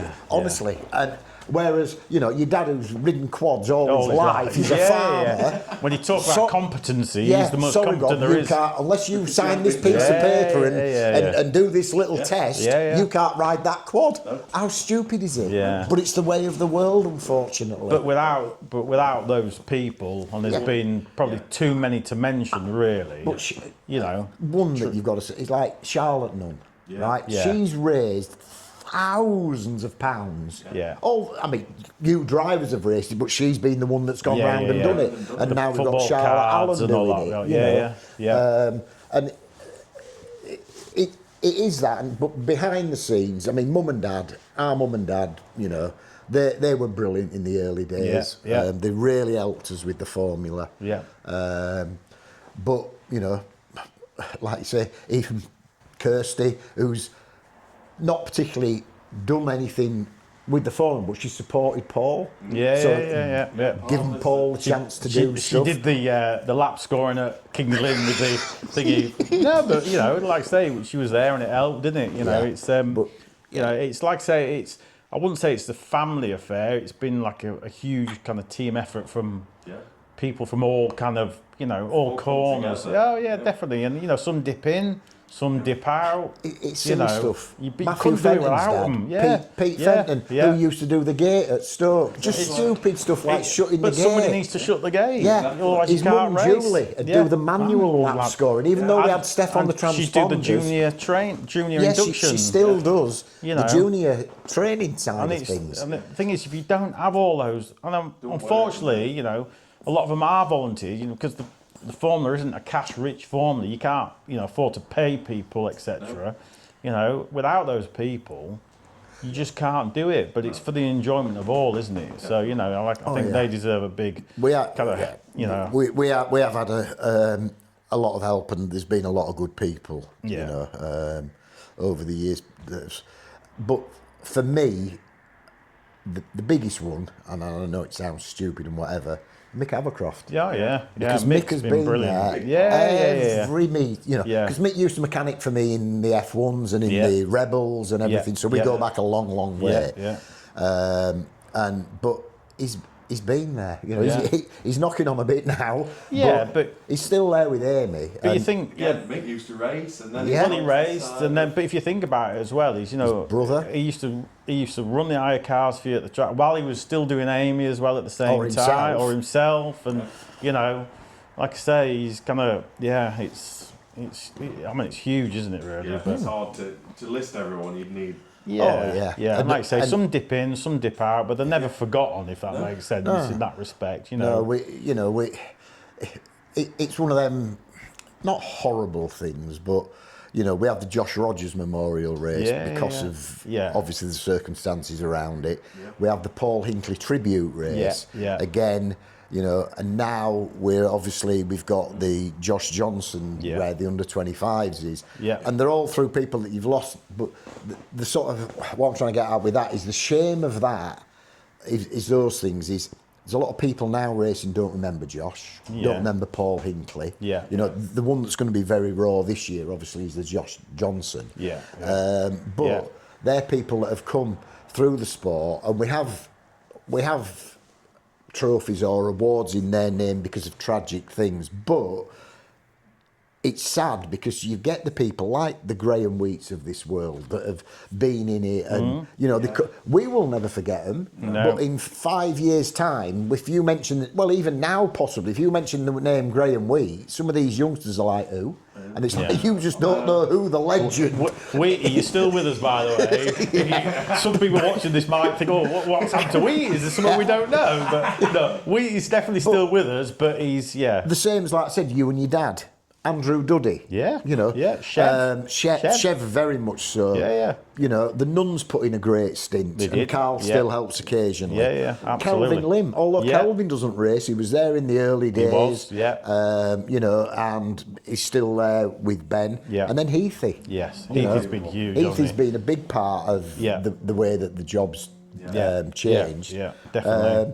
And then, unfortunately, you get the ones that have caused you notebook grief over the years. But it's part and parcel, I think, isn't it? It is. Nothing's perfect, but and unfortunately, fortunately, actually, if you actually analyse it, fortunately, the ones that have caused you the grief are all the ones that just then go off and leave their kind of car crash behind, don't they? Which the rest of us have to clean up and deal with. Absolutely. You know, and that's, you know. Listen, for me, the racing hasn't always been about winning.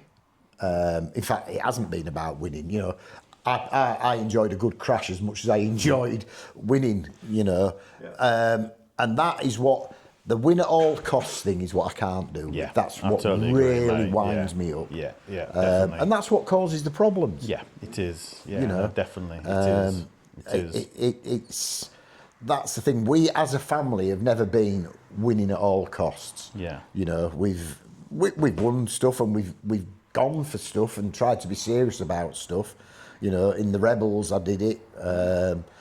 When Billy started in the grassing, we got too serious with it, and it ruined it. And that's why with Joe took a step back. But in the Rebels, it wasn't win at all costs. No. Because that was, again, a very tightly run formula with a very tight rule book.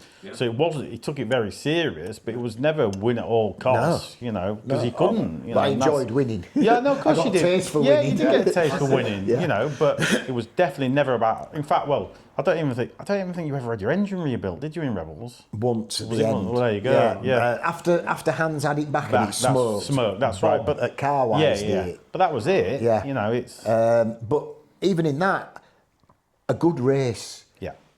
Still laugh about it now. Roger Bromley, right? Because I was top dog in them, and Roger Bromley, I got past him at Coventry for the British. It was. I got past Roger. and I'm on my way and a bit arrogant or whatever. I never even looked in my mirror.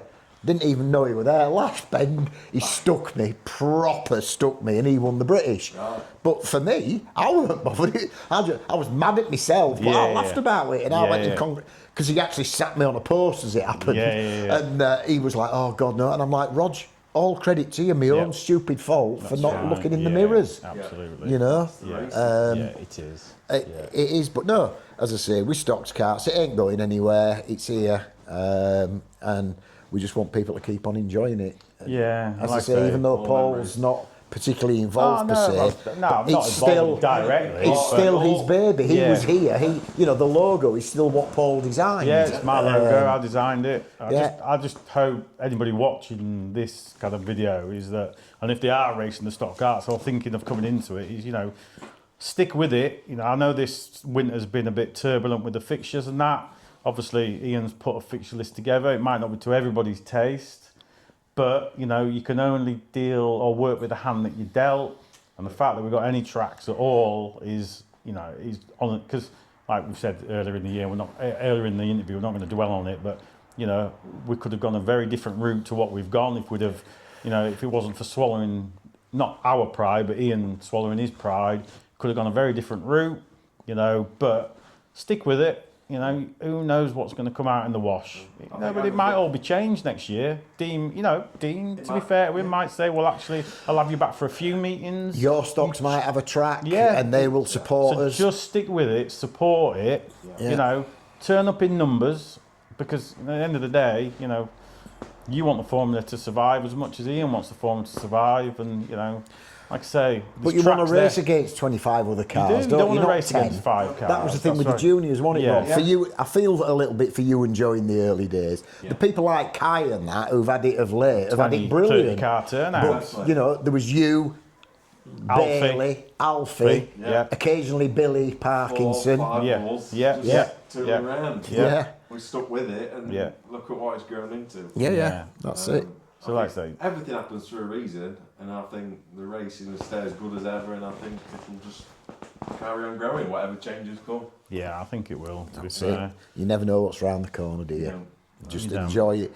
Enjoy it while it's there. That's the main thing. Mate, absolutely. Definitely. Yeah, definitely. Yeah. Thank you for everything. And that's all right. Thanks for doing this. And I've enjoyed it. It's been good to chat. It has been good, to be fair. Yeah, it's been good to have a chat. It's been a pleasure. And I'm in front of the camera, not sat over there, cutting in on everybody else's interviews. No, it's been brilliant. Cheers for coming up today, Rob. Sorry it's dragged on a bit, but no, it's all everyone's story, and this is what interesting to hear absolutely, about, yeah, no, definitely.